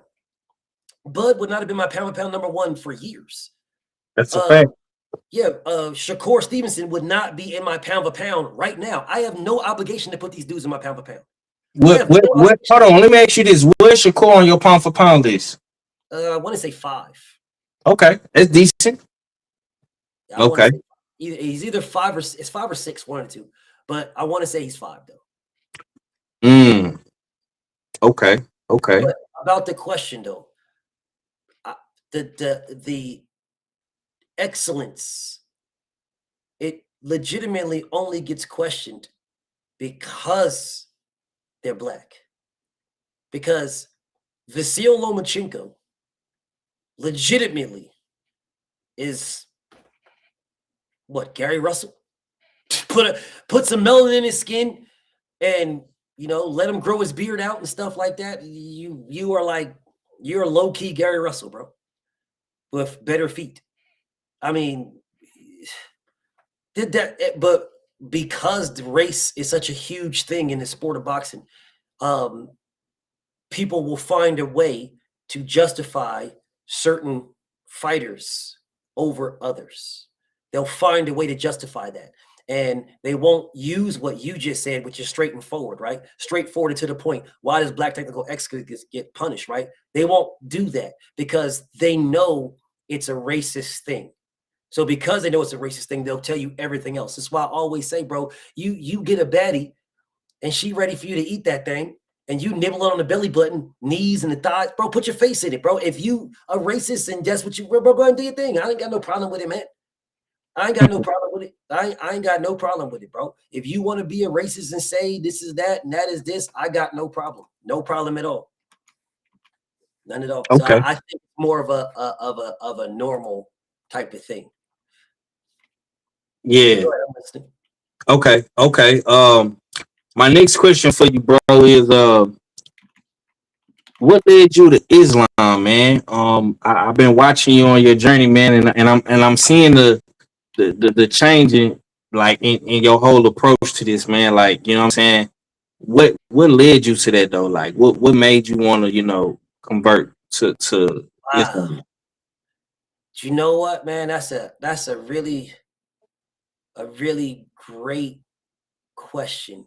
And the funny thing about it was I had been thinking about this for, I want to say, a year. I want to say it's crazy because when Devin and Tank were both converting, right, taking their shahadas and stuff like that, it was a thing. And at that point, it was more like, why? You know, why? Why would you? Why? What is the thing that's bringing you to Allah? Like, what is that? What is the thing that's bringing you to Islam? And me being so inquisitive, I get to looking into stuff, bro. If people are saying this or people are saying that, now I'm looking into it. Now I want to know why. I want to know why you're saying this. I want to know why you're saying that. I want to know what is this, like a fad? Is this like a trend? Because to me, I always thought, for the most part, only time niggas go to Islam is when they go to jail. That's what I always thought. You know what I'm saying? It's a weird ass, it's a messed up thought process. But I'm just saying, like, I don't really be seeing the people who just go into Islam straight, just free walking the streets. Nah, it be you go to jail, and then all of a sudden you come out of jail and you a Muslim. You know what I'm saying? I know that was a low key ignorant type of response, but that's a truthful response. Yeah. You know what I'm saying? So then I started to do my research, and then I'm doing my research. I'm like, man, this is actually pure peace. This is like, there's a lot of the things that people are saying, a lot of things that people are doing when it comes to Christianity. It's like, and I don't knock no religion, but there is hella freaking inconsistencies. And I'm sitting here like, all right, well, let me look and see what this is. So now I'm researching and I'm looking at these things and I'm understanding and I'm understanding and I'm talking to Dev, I'm talking to Bill, and they're speaking. Ain't nobody asked me. Nobody asked me. They didn't try to coax me into it or nothing like that. It was just like they're speaking, and as they're speaking, how they're speaking, and they're speaking a lot of the things they're saying, you know, it is guided by Islam. It is guided by Allah, right? So I'm like, man, that is beautiful, man. So, you know, I'm chilling. And it was crazy how it happened because, you know, I'm chilling and I'm thinking about it. I'm weighing my options. I'm like, man, what would be how much work do I have to put into it? And and all the prayers and all the stuff. And I'm thinking about these things. I'm putting it all in my head and I'm just like, okay. And maybe I will, maybe I won't.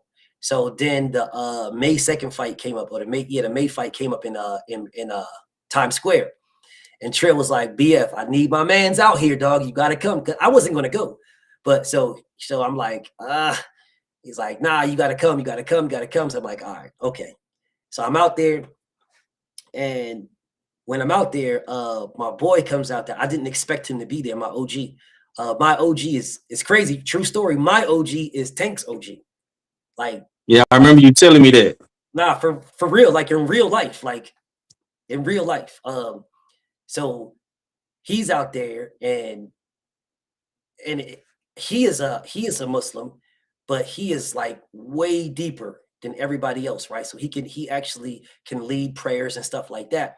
So he never asked me, he never forced me, it was never nothing. When he and I talked, it was always conversation, right? So then I was watching Dev work out with Nate and Shane Mosley, and I'm sitting there and I'm just like, and it just came to me. I'm like, man, you know what? Go ahead and do it. So I said, I'm not going to mention this until after the fight is over with, because I don't want this to be about me, because they're fighting. You know what I'm saying? They're fighting.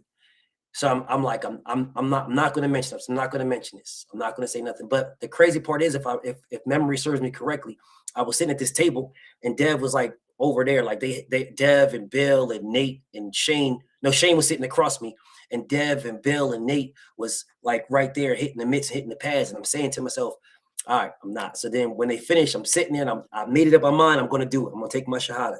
And I said, okay, but I'm going to wait until after. And I think I said it out loud, if I'm not mistaken. And Bill was like, wait for what? And I'm like, nah, it's all good. He's like, nah, man, wait for what? And I was like, well, I'm going to tell you when it's over. He's like, BF, wait for what, B? So I said, I'm going to take my shahada, but I'm going to wait until after the fight is over with, because this is about Dev. This is not about me, right? I want to wait till after. He was like, nah. And we did it right then, bro. Right then, before the fight and everything. Right then, bro. Right then. Okay. Blew me away, bro. I was not expecting that. I did not expect him to stop. He stopped everything, bro. Stopped Dev from everything. Stopped everything that was going on. And my OG gave me my shahada right then, right on the spot. Wow. It was. I didn't expect that to happen. I didn't even want that to happen. It was supposed to be after, but that was dope for me. Okay, I got a follow-up question in regards to that, man. Has faith changed how you move in boxing spaces? Absolutely. 100%. Absolutely, bro. Man, do you realize how I was talking to people before I took my shahada, bro? If anybody knows, and if y'all have been watching me long enough, bro, once you disrespected me, or once you opened that door in any capacity, bro, nothing is off limits. I don't give a damn who you are, bro. You open that door, you come at me, nothing is off limits. See, now I tailor myself a little bit, because I'm always thinking about this, so I tailor myself. But before that, nothing was off. I don't give a damn who you were.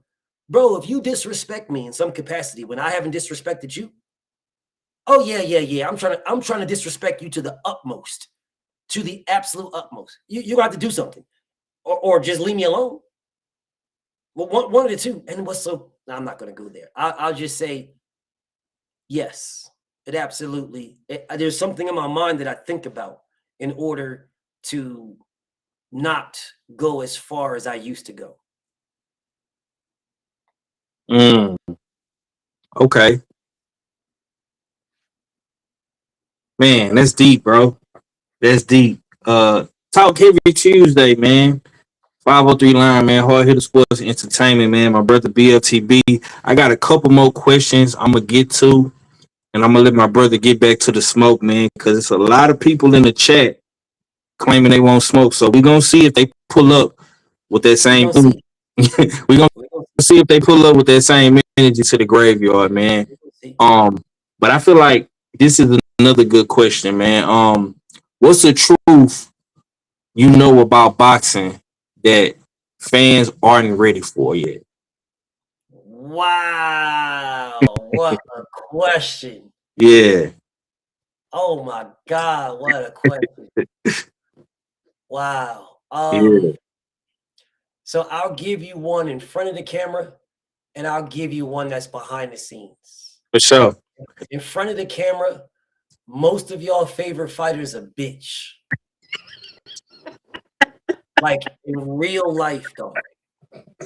In front of the camera, most of y'all favorite fighter is a stone cold bitch, bro. I mean, I know exactly what you're talking about too. dog. These dudes be running around here on the internet on these boxers be talking all crazy. Then it don't, man. Most of these dudes is stone cold bitches, dog. I mean, stone cold suckers, just straight. And it'd be crazy to me, dog, because I'll be like, bro, is anybody going to like let this stuff sink into your mind that these people were human beings as well?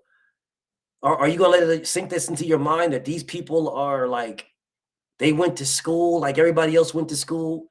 They put their pants on like everybody else put their pants on. They eat the same foods that everybody else eats. They do. Don't you guys people don't understand that in front of the camera because they're so hyped up about this gladiatorial sport where they think that their fighter is Spartacus. They think their fighter is King Kong Bundy or Andre the Giant or something, and then they can't be beat, the Ultimate Warrior or some shit like that. Most of these fighters in real life are straight bitches, but because they box, they have some type of fear factor about them that you guys will have a fear factor towards them. These niggas is human beings like everybody else. That is a truth that people will never resort to. They'll always say, "Oh man, you won't say this to this fighter's face, man." Yes, the fuck I would. What the fuck wrong with you niggas, dog? Yes, I would, bro. But you know, whatever about that. Behind the scenes, a lot of y'all favorite fighters are liars.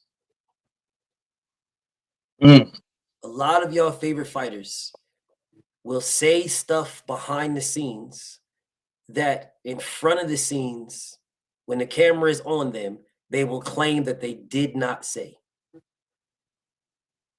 And with people that rock with them, they will defend whichever one fits the narrative that makes that fighter look good, whether it's in the front of the camera or whether it's behind the camera. It doesn't matter which one, but they will make sure that they push whichever narrative is what is they can make their fighter look good with. And that is the issue. That people they're not ready for that, bro. They're not ready to have a real honest conversation. Like, bro, if you can start out with knowing that your favorite is just a man or a woman, they're the same as you, bro. They're just a man. These niggas didn't know they was going to be fighters when they was kids. Most of them didn't know, right? Some of them were pushed into it because they didn't have no other option. Others, like Devin, this is why he built different. He didn't have to fight at all. Right. But him fighting is because he wants to. His desire for greatness is better, or it's different. I won't say better. I'll say it's different than other people's. Their desire is a desire to get out of a situation. And once they get out of a situation, now what's your desire now? You're out of the situation that you was in. So that's when you lose that fire. That's when you have 1 foot in and 1 foot out to retirement, right? Because you lost the fire to get out of the situation that you was in. That situation, once you've accomplished that, if you don't have the next goal, you now start getting beat on. But see, the difference between Devin and the rest of these guys is Devin didn't have to do that, bro. He didn't have to do that, right? Devin wanted to fight. That was his want. Devin could have been anything, bro. His pops was balling forever. They don't know what it's like to not ball. He could have did whatever he wanted to do. Fighting is what he wanted to do. And he put everything into it to get to where he's at now, right? To get to where he's at now, being the 9th richest boxer, with Floyd being number 1 and Devin being number 9 and Tank being number 11. Yeah, that should tell you what you need to know, bro. He literally doesn't have to do this at all. Right now, he doesn't have to do this, but he does because his desire is different. And what people don't they're not ready for that conversation, because if you start to speak about that, then it's going to come into play of what your fighter is doing it for. And if they've accomplished their goals already, then now what are you doing it for? And are you doing it at all? Or are you just cherry picking? Are you moving around for paydays? Are you that's when that type of conversation comes into play. Because when you're in the mud, when you're in the trenches, it's a whole different story. You're trying to get out of those things. So those are things that I think people are not necessarily ready for. Okay. One more thing. I think if people were to hear the conversations behind the scenes that I'm privy to, or the conversations behind the scenes that I'm not privy to, I feel like people would look at boxing completely differently. Do you think in 2026 you will start like breaking more news as far as to like what's going on behind the scenes, or are you just like that's not on me, dog. I'm at the mercy of the people that are giving me the information. Right. Okay. I understand, bro. I understand. Yeah. Because you don't want to ruin your relationship, that you've built, but it's just, bro, you be knowing so much, bro. And it's like the conversations that we have, bro, like, I really wish like people would really like have more insight on what's really going on for real. You know what I'm saying? Yeah, And you be trying to put it in the matrix for niggas to decode it. I do. But the thing about it is, bro, I have to do it a certain way. Yeah. It's like everybody be thinking, man, BF, you get all your information from Bill. No, I don't, bro. Bro, 9 times out of 10 when me and Bill talk, bro, we talk about everything other than boxing. It'd be boxing come up in a blue, or maybe if he pull up on me on my live stream, we'll talk about boxing. But bro, we don't be talking about boxing like that, bro. Yeah. I get my bro, man. People rock with me, dog. They really rock with me because they look at me as the person where they can say things, the person that can say things that they want to say, but they can't say because it would mess up with the business that they got going on. So they give it to me because they know that I'm going to articulate it a certain way so that I put it in the ether for people to try to decipher it however they want to decipher, or just take what they want to take or take nothing, but at least it's out there, right? Like, prime example, if something happened to you, right? You would want the truth to be out there some way. But if you knew what happened, but you had like an NDA, right? Where you couldn't put out the truth, you would want somebody to do it for you. You would want somebody to do it for you, bro. That's what you would want. You would want somebody to do it for you. Well, KG, you might want cited sources, homie. I'm not doing it. Just I want to make sure you know that very clearly. I'm not doing it. But if you want cited sources cited, my brother, congratulations, King. You will not see me citing any of my sources. But salute to you. So back to what I was saying though, right? It's one of those things, bro, where I would love for people to have the insight, because if they did, they would be able to. Boxing would be better. It would be absolutely better, bro. It would be better. And I don't understand why they keep these things to themselves in the first place. Right. See, that's my thing. And I hear what Big Bro saying about citing the sources, but at the same time, man, I really wish like a lot of this shit would hit the airwaves, bro. And I know that it's only so much that you could do. You know what I'm saying? Because like I say, you don't want to jeopardize nobody's money or pending contracts or relationships and stuff like that. So there's only so much that you can do. And I know this to be a fact. Yeah. But, I really wish that, we could like, I'm gonna be real, bro. Like when I see you with them breaking news joints on your channel, I'll be like, oh yeah, we got some shit coming.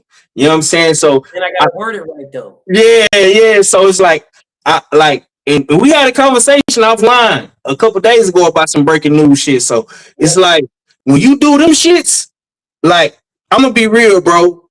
Them probably are the most anticipated videos I like to watch. Just because I know a lot of shit that's going on behind the scenes. Watch, You know what I'm saying? watch that stuff that we talked about. Yeah. You watch her that watch her that pops up, dog. Yeah. Nah, Watch. for sure. So okay, man, let's go ahead and keep it going, bro. I'm gonna ask you this, man, because it's something that's been weighing on me, bro. And I really wanted to get at you about this, bro.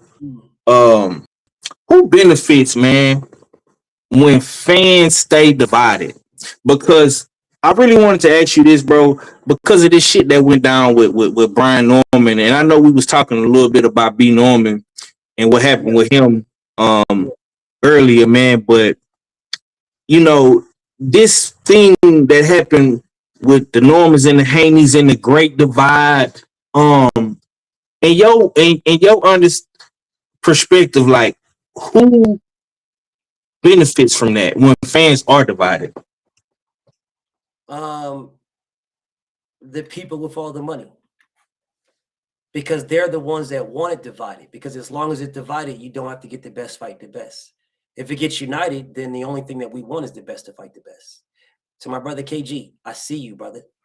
I said what I said. I'm not citing sources at all. If you don't believe me, brother, when I've never lied to you, then don't ever believe me, King. I've never lied to you or anybody else. I have no reason to lie to you. So if you don't want to take my word, my nigga, then don't take it. And it's just like that. I've never lied to you. I take my integrity very seriously, brother. Anyways, the people that benefit are the ones with all the money, because they don't, as long as there is gray area, right? As long as they're a gray area, if I can keep the area gray, then I can make you see whatever I want you to see, right? I can give you whatever I want to give you. Whatever I want to give you, I can give you that, right? Whatever. And then when I give it to you, I can tell you that's the only thing it is. This is all I got. This is only it is. I only got this, man. All I got this. That's all I got for you. This is all of this. Is all of that, right? I could do that for you as long as it's gray. Well, the people that want to keep it gray are the people that's getting all the money, bro. The networks are the ones that are putting up a bag. So if me and you are getting the bag from the networks, me and you as the promoter, we want to make sure that we keep as much money as we possibly can for ourselves, because they don't see it. All me and you got to do is have a pact between each other. Right. We get this $20 million, right? The networks don't give a damn as long as they get their money back and then some. They don't care, right? That's good business for them. So me and you have a good relationship with the networks, because they give us 20 million, we give them back 25, 30. Okay, well, if they're giving us 20 million and me and you we got this 20 million, don't nobody else got this, it's just me and you. Okay, bet. Hey, Five, listen. How much money will your fighter take, bro? Hey, okay, listen, let me go back to my fighter. Hey, my fighter takes 5. 5 million is good, BF. How much will your fighter take? My fighter takes 3. Nigga, we just got $20 million. We are somehow now manipulating 17 million. Or not 17, 5 is 7. So what 13? 5 and 3, that's 8. Yeah, we're 3 million. So we're manipulating $12 million. Mm-hmm. That's $6 million a piece we just made. Plus, they gotta pay us too. If they're happy, if your fighter is happy with 5 and mine is happy with 3 and we got 20, why the hell would I tell them the full numbers? Why would I do that? Why would I tell you, hey, I went to the networks and we got $20 million? Why would I tell you that? I'm under no obligation to do that. My obligation to you is to keep you happy. 5, if I come to you right now, if somebody would have came to you and said, hey, 5, I'll give you $3 million to interview BF. What would you say? Yeah. Okay, so what if you say hell yeah, and they was like, bet, here's a check, sign that check. You sign that check, which you would sign that check, right? And so would I. I'm guilty of this too. I would sign it immediately. That's $3 million to jump on my brother page and cook with my brother. Let's get it popping. So now me and you split $6 million. But see, what you don't know is the people that went to you and me got a bag for 20. That's what you don't know. They got a bag for 20, went to you and asked you, would you take 3 million knowing you never had it? Which is why I always, when these fans be running through here talking about, oh, that was your highest purse. It was, you don't understand it. This is the stuff that's the muddy water. This is why I say who benefits. When you're talking about somebody's highest purse, you're supposed to take 2 times your highest purse, 3 times your highest purse. Don't you silly, simple niggas realize that every fight is not the same? The people that are putting up the money have a different desire for different fights. So just because the fight is good to you doesn't mean the niggas that's putting up the bread like it. So now you only get 2 million. But there's a fight that you don't give a damn about that they do like, that they put up 20 million for. And then you stupid niggas come through, oh man, he offered you 4 times your highest purse. Yeah, because they were offered 8 times their highest purse. They got the bread. This man is asking for a little bit more, which is my issue with Shakur and that Frank Martin thing, but I won't go down that road. I'm just saying. I'm just saying, bro. These are the things that they want it divided. They want to keep it divided. They want to keep it muddy. They want to keep it murky. Do you know how much money Bob Arum is worth? In 2018, he had $300 million. 2018. Do you know in the same year, Eddie Hearn got a $1 billion 8-year deal with DAZN? Every year until this year, he was given $125 million a year to make fights. To include this year. Tell me again why they can't pay for Virgil and Boots. Exactly. And that's who pays.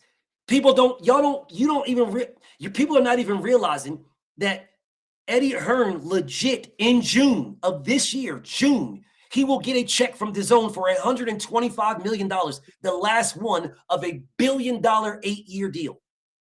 June this year. He could easily make this fight with Boots and Virgil Ortiz. Easily. He's got $125 million in the bag in June. Because the waters are muddy and nobody does this research. Nobody cares. Everybody's looking for the next breaking thing, the next hot thing. And that's what they want. They want to keep feeding you on the next hot thing. They want that. Because who benefits, Five? The niggas that's keeping you looking at the next hot thing. They benefit. Nobody's talking about that $1 billion deal from Eddie Hearn that he got in 2018. 8-year, $1 billion deal. Nobody's talking about that at all. Because we're looking at the wrong things. We're looking at something different. That's who benefits. The people benefit, they're the ones that keep you looking somewhere else. Don't look over here. We're trying to make these fights. Look over there. No, I'm looking dead at you. Where's that $125 million? Where's last year's $125 million? Because you didn't put on no real fights last year. That was all Turk Yellow sheet cards. Where's that $125 million? You got $125 million this year. You didn't give all that to Boots Ennis. No, you got hella bread, bro. That's who benefits, brother. And as long as they keep us divided, they will continue to benefit. And we will continue to be divided because we will continue to be fans of fighters and not fans of boxing first. Man, talk heavy, bro. My boy said some shit on that one, man. I'm gonna ask you this one too, bro. Is disagreement being confused with disrespect? So let's say, for instance, bro, you have a debate, and in that debate, it's a disagreement. Yes, I can give you that right now, bro. Yeah, Give you that right now. Like what the brother KG was saying in the comments about, I need to cite my sources, right? And I'm saying no. That could have been taken some other type of way.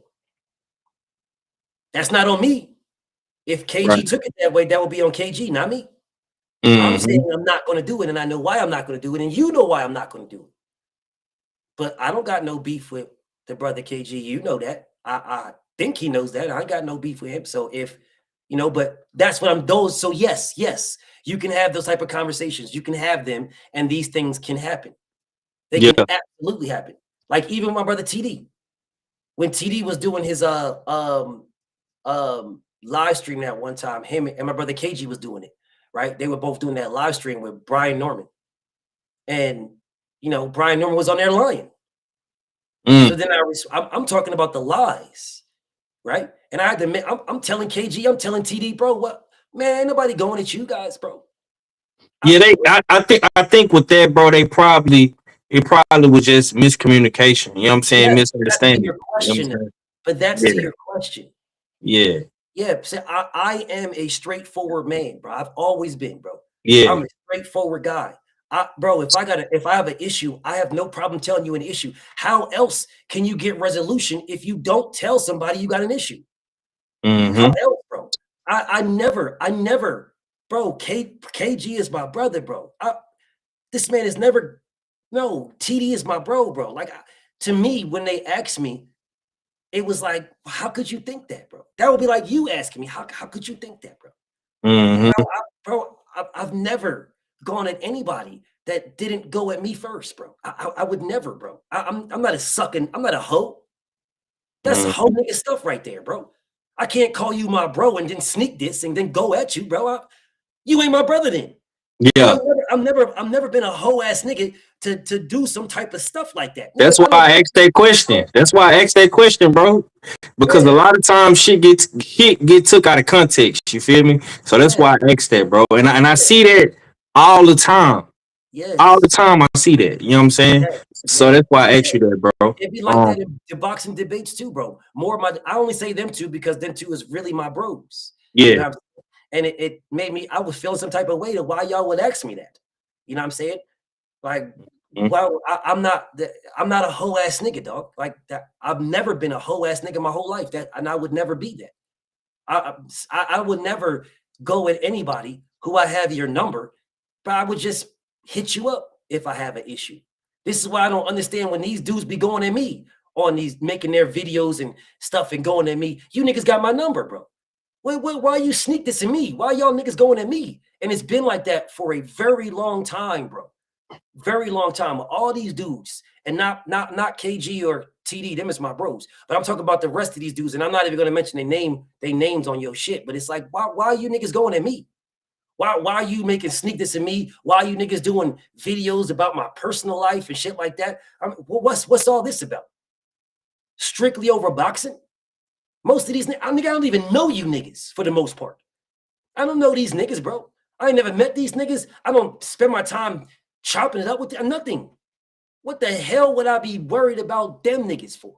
Right? It's a boxing debate. We debate, for the most part, we debate. If I'm speaking to somebody that I'm cool with, bro, I gotta be me, Five. I gotta be me, bro. Like I can't sugarcoat. I gotta be me, bro. Like if you pull to the yard, bro, you know what's gonna happen, dog. And I'm gonna be me, bro. Hell, you pulled up on me before and I was me. I'm not gonna change who I am, brother. You know me as me. So if you know me as me and you know if we in a boxing debate, I'm gonna give you exactly what it is that you're looking for, bro. I'm gonna give you what you're looking for. And it's gonna be respectful until you disrespect me. And then it is whatever. Because if you saying fuck me, then fuck you. You know what I'm saying? And that's how I've been my whole life. I don't got no beef with nobody unless you got beef with me. Then like I said, if it's fuck me, it's fuck you. You know what I'm saying? But if you pull up on me for a boxing debate, then let's get the debate on. I'm going to be the same person I'm going to be now and then and any other time. I'm going to be the same person. I don't got no issue. I'm not a tough guy, bro. That's not me. I'm a regular dude, bro. A regular grown-ass man. If we're going to have a boxing conversation, let's do it. What ends up happening, though, Five, is people don't know how to debate. So when I give them a debate, right, a real debate, I explain to them how debate works. You don't debate facts, bro. You state facts. You debate your opinion on the facts. You are wearing a Houston hat, my nigga. That is a fact, my nigga. That's a fact. There is no debate on what hat you're wearing. We are not debating that, but we can debate the color because it may look red to some people. It may look burnt orange to some people, right? That is a debate on your opinion on what that color is. We're not debating the facts, bro. People want to come to me trying to debate the facts with me. Nigga, do you know what that's going to do to you, bro? I only got so much tolerance for that. Then they get to beefing and crying, and now they want to fight me and all this other weird ass stuff. Well, bro, you ain't gonna do anything, bro. You're not gonna do nothing, bro. Nothing, bro. So yes, bro. Yes, they confuse me focused on the facts as disrespect. So yes. Okay. So in that disagreement and confusion, how has your faith changed how you handle debate and conflict? Wow, what a great question. Because this is still a work in progress, bro. This is a work in progress. Yeah. And before Islam, I cussed like a sailor, and I didn't care. Yeah, you used to spaz out, bro. I didn't care. I You used didn't to spaz. After Islam, I think about these things. So yes, Yeah. I cuss, but I think about these things now, right? Because now when I go back to my prayer mat, these things is on my mind. So it's like now it's almost like, you know, your pop's telling you don't do something, and then you do it. You know, when you go back home, see pops, it's like, yeah, he like, I told you. And now here you are, it's like, it's that's the feeling I get. So I at this particular moment, like I justify it. Like I'm not gonna do it. I'm still growing, bro. I ain't perfect, bro. I'm still learning. I'm still a man. Ain't nothing changed. You know what I'm saying? So I'm still working, and I'm still growing, and I'm still, you know, I'll never be perfect. I'll never be flawless, right? But I'm working on it. So it's more of a mindset that gets me to like, damn, BF, man, you tripping, Brian. Don't say that. But then sometimes it still comes out, and I'm man, F your kid, F your mom, F your fish, F your wash machine, F your dryer. Yeah, it still comes back out like that because I really mean these things, bro. That's how I really, really feel, bro. Like genuinely in real life. I don't just say it just to say it, but it definitely makes me think about it. It's in my mind now, when before it wasn't in my mind at all. It was just, you opened the box, you can't put nothing back in it. It's out, everything's out the box now. I'm gonna say, I'm gonna do everything, whatever I want to say. And you got options. Pull up on me. I'm not like that now, bro. I'm trying to focus. Yeah. Nah, bro. I'm asking you these questions, bro, because you know I'm gonna hold you accountable, bro. You should. You're my brother. You should. Yeah, and I'm seeing the change. I'm seeing the change. It's definitely more peace. You know what I'm saying? It's a little bit more peaceful. You know what I'm saying? Yeah. But I think you got to work on your patience, because your patience, your patience definitely run thin real quick, man. But man, you know, I definitely see the growth, bro, for sure. Yeah, it's a work in progress. I feel like I'm more patient now, but you right. I still need to work on it. Okay, let me ask you this. What part of yourself are you still working on? Every part. There is no part that is perfect. There's no part that's perfect. There's no part that's, in my opinion, that's better than the next. There's no part that I can stop right there because I did enough there. Let's do something here. Nah, every part needs to be worked on. Physically, mentally, every part. I'm in the gym, you know what I'm saying? I'm trying to eat right. Like every part is a work. Every part is I feel like if I stop working on some part, then you know you end up like a crab. Mentally, you can end up like a crab. Like crab, you know, they got little tiny legs and big giant arms. Like physically and mentally, you can end up the same way if you're not working on everything. So I work on everything, bro. Everything, bro. I talk to a lot more than I've ever talked to any higher being ever. And I'm always, I feel like now with Islam, bro, I feel like at this particular point, my flaws are pointed out to myself more than they used to be because of my religion. They're pointed out more to myself. It's like, it's one of those things where it's like, man, I'll say something, right? I'll cuss somebody out. And then after my live, I'll be like, damn. Yeah. Or I'll you know, I go to the gym at a certain particular time every single day, right? So now I finish my videos, I finish doing what I do, you know what I'm saying? And I lay down and I'm like, maybe I won't go today. Maybe I'll just go a little bit later because I know if I go a little bit later, then I'm going to end up getting to the gym and then I got to cut it off because I got to get back from my live. So it's like my discipline is better. You know what I'm saying? So I'm still a work in progress still. Okay. Before I ask my last question, bro, I'm gonna ask you this on live. What's one thing or some things that you see in me that I possibly need to work on for myself and being in this space? The only thing, and I would have preferred to say this to you and not live, but you know, whatever. The only thing that I would say is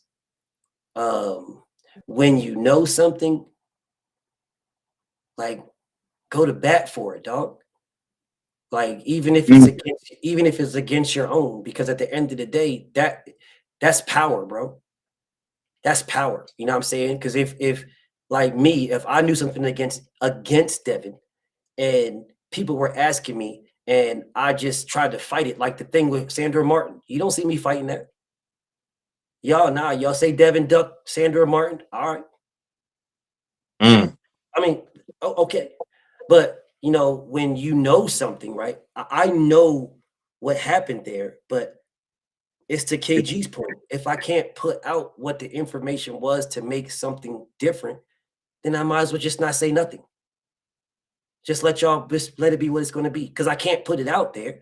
And if I do put it out there, then what's going to end up happening is people are going to ask me. Then it's going to be sources this and sources that, like what KG says. So it's why even do it, bro? You think he ducks Sandra Martin? People say he ducks Sandra Martin. That's what's up. That's what's up. But when you know something that people speak about that is out there in the ether and you don't speak on it and leave it alone, it's like, why would you do that? Because I know that people like Dan Raphael and Mike Coppinger, those guys do that. They get information, and I know for a fact because I've been on calls with these guys where they got information, the same information I got. And they be on there, man, that's crazy, man. I can't believe that's the thing. Okay, I'm going to tweet about this as soon as I get off. And then when they get off the phone, they tweet the exact opposite or nothing. One of the two. These are facts, bro. Absolute facts. I've been on the phone with these niggas when they've been getting information. And then when they get up the line, they either tweet the absolute opposite or they tweet nothing. So for me, what I would say to you, bro, is if you know, you know. You know what I'm saying? If you know, it doesn't make you a anybody fighter hater. It doesn't make you that. It's like, nah, bro, this is my guy, or I like this guy, or I don't like this guy, but this dude is wrong, bro, and I know he's wrong. Or this dude is right, and I know he's right. Like I would say, you do that. If you do that, bro, you unstoppable. Because right now, all they're gonna do is go at you and say, "Oh, you a Shakur fan? You just Glaze Shakur." But you know, when you know the truth, you know the truth. You can give the truth and still be like, "It don't." Yes, that's the truth. So what? I still think he beats everybody. Right? It doesn't change what your opinion is. You just stating the truth. Like you're wearing a Houston hat. If somebody thinks it's burnt orange, I don't care. I'm still wearing a Houston hat. Yeah, man. To you, if anything. Okay, my last question for the night, man, and we're gonna get up off of here, bro. I appreciate you for rocking out with me, bro, giving me your time, man. It would definitely mean the world to me, man. But what's the one thing people misunderstand about you? Wow. Wow. One thing. Wow. One thing. Man, that morphed. It morphed, y'all. Wow, it's a great question.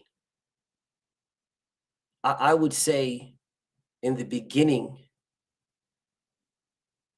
and this is, I'm not a tough guy, bro. I'm not. I'm a regular human being, bro. I ain't no better or no different. I'm a regular dude. But I feel like people think I'm a bitch ass nigga or something. And it's like, dog, bro, like no disrespect, no shade to nobody, bro. I know I can be taken off this earth the same way anybody else can, but it's like, bro, do you realize what I've been through, dog? I don't think you realize what I've been through, dog. I don't think you niggas realize what I've seen, what I've had to do. Bro, I will end one of y'all, bro, and feel nothing. I feel like that's like a misconception that people have that just feel like you could just do something to me or just, bro, like, yeah, you could remove me too, bro. I'm human. I bleed like everybody else, bro. Like everybody, bro. I'm no different than no man in the world. But the problem is my mentality, bro. I feel more for a squirrel than a human, bro. Like, bro, I would race you, dog. Like, and I feel like people like don't.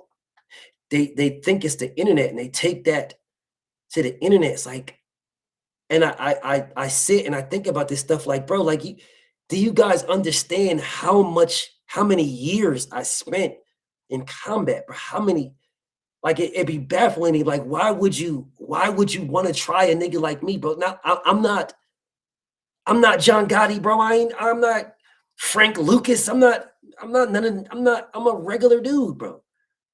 But the things that I've been through, why would you put yourself in this type of problem, bro? Bro, do you guys understand my mindset? I feel like you cannot convince me that we are already living in hell. What would make you think I would not want to leave this bitch? I don't. This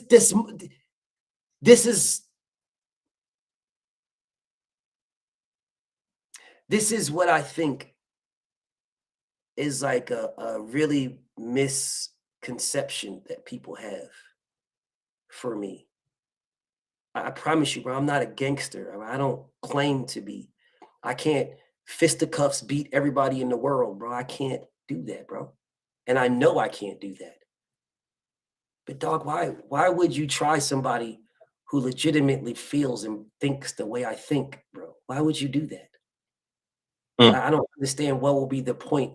What do you think would be the outcome of this? What do you think it's going to be a friendly conversation and then we good, bro? Like that's what it was. That's what it was. It morphed now to more boxing, more of a, I am so curious, brother. I am so curious on why people, I'm so curious on why people think the way they think when it comes to the sport of boxing. I'm so curious. Like what people misunderstand about me is I'm so eager to learn just that concept when we're doing a boxing debate. When I'm debating anybody, I'm so eager to learn why you think the way you think when I present the facts for us both, right? Why do you think that? Or if you have this thought process and then I give you the facts, why do you still keep the same thought process? I'm so intrigued, bro. And I feel like it's a misunderstanding. People believe that I'm going at them right away because of what they believe. No, I'm not going at you because of what you believe. I'm going at you because why do you believe it? Why? I would like somebody to explain to me why, bro. What is this? And I've yet to get these explanations. So that where is what it morphed to, brother. It morphed to that. It morphed to me just wanting an understanding more so in the sport of boxing. Mm. Hopefully I was able to articulate that, because that's a heavy question for me. Yeah. It sounds like to me, bro, you really just want to learn the psychology of fight fans. Yeah, in a nutshell. Yeah, that's what I got from it. You know what I'm saying? But yeah, man, that's pretty much it, bro. I had way more questions for you, man, but you know, I dumbed it down to 19. I hit you with a couple of follow-ups, man, but you definitely talked heavy, bro. You said a lot. You dropped a lot of facts, a lot of historical facts, man. I appreciate you, bro, for giving me your time, man, because you could be doing anything else right now, man. You could be cooking up another dope video. You could still be on your show, man. You ended your show to come over here and rock out with me, bro. And that mean a lot to me, bro. But yeah, man. Yeah, I'm not gonna say you my brother and then not do brotherly things. That's what them niggas, bro. That's not me. If I say you my bro, bro. There's nothing that I wouldn't do for my bro if I could. That's a fact, man. Let me get your last words from you, bro. I'm not gonna hold you any more longer, man. Let me get your last, bro. Well, you know, I'm about to go live again for the people that claimed that they wanted me. You know what I'm saying? I'm gonna go live again. I'm gonna put the link in right away and I'm gonna wait about maybe 20 or so minutes. If that's what you really want to do, then I'll be live for it. If that's not what you want to do, I'm gonna go ahead and wrap that one up too. But you know, there's a lot of people that have been in these comments claiming that they want to smoke with me and talking about me, or you know, whatever the case may be, and in whatever type of matter it is that y'all are talking. So you know, the link will be there, the live will be done, and the link will be there. Give me about 3-4 minutes, and I'll be right there. You know, so and then I'll put the link in immediately. So the new dude or whatever, I forget his name is, the young whatever, bro. Whoever want to get it, man. Whoever want it, bro. I'm really that guy. So if that's what you want to do, I'll show you I'm that guy. Bring your topic, whatever your topic is, and we can get to it. Yes, sir. Yes, sir, man. Listen, man. Talk every Tuesday, 503 line, man. Hard Hitter Sports and Entertainment. Episode 4. I got my brother BFTB on the show with me, man. But let me say this though, man. Tonight wasn't about sides. It wasn't about beef. It wasn't about winning an argument. It wasn't about I want this or I want that smoke or this guy this or that guy that, bro. It was about principles. It was about faith, about growth and accountability in boxing and in life. You don't have to agree with someone to respect their journey. And you don't have to be loud to talk heavy. This is Talk Heavy Tuesday. And this is how real conversations move the culture forward, man. I hope y'all enjoyed it. Until next time, man, I'm 503 Line, Hard Hitter Sports and Entertainment. My brother, BFTB, best fight the best, the king of this debating shit. I said He started this old debating shit, just click the link shit, man. And you know, it is what it is, man. Until next time though, man, we up out of here, man. Peace. But the man's in trouble. I'm going to show you how great I am. That's when that little Cassius Clay from Louisville, Kentucky came up and stopped Sonny Liston, the man who annihilated Floyd Patterson twice. He was going to kill me. But he hit harder than George. His reach was longer than George. He was a better boxer than George. And I'm better now than I was when you saw that 22-year-old undeveloped kid running from Sonny Liston. I'm experienced now, professional. Jaw's been broke, been lost, knocked down a couple of times. Bad. Been chopping trees. I done something new for this fight. I done wrestled with an alligator. That's right. I have wrestled with an alligator. I done tussled with a whale. I done handcuffed lightning, throw thunder in jail. Hey, what if I put you down? You can't. I can't. Boy, you ain't got nothing in them gloves. Remember this day. Remember this day. Did I not beat the most world champions? Yes, you did. Okay. And in the least amount of fights? Yes, you did. Who got the highest gate? Floyd Mayweather. Who made the most money? You did. Who was the most accurate fighter of all time? You were. So it's basically saying that... The greatest of all time. Okay. All right.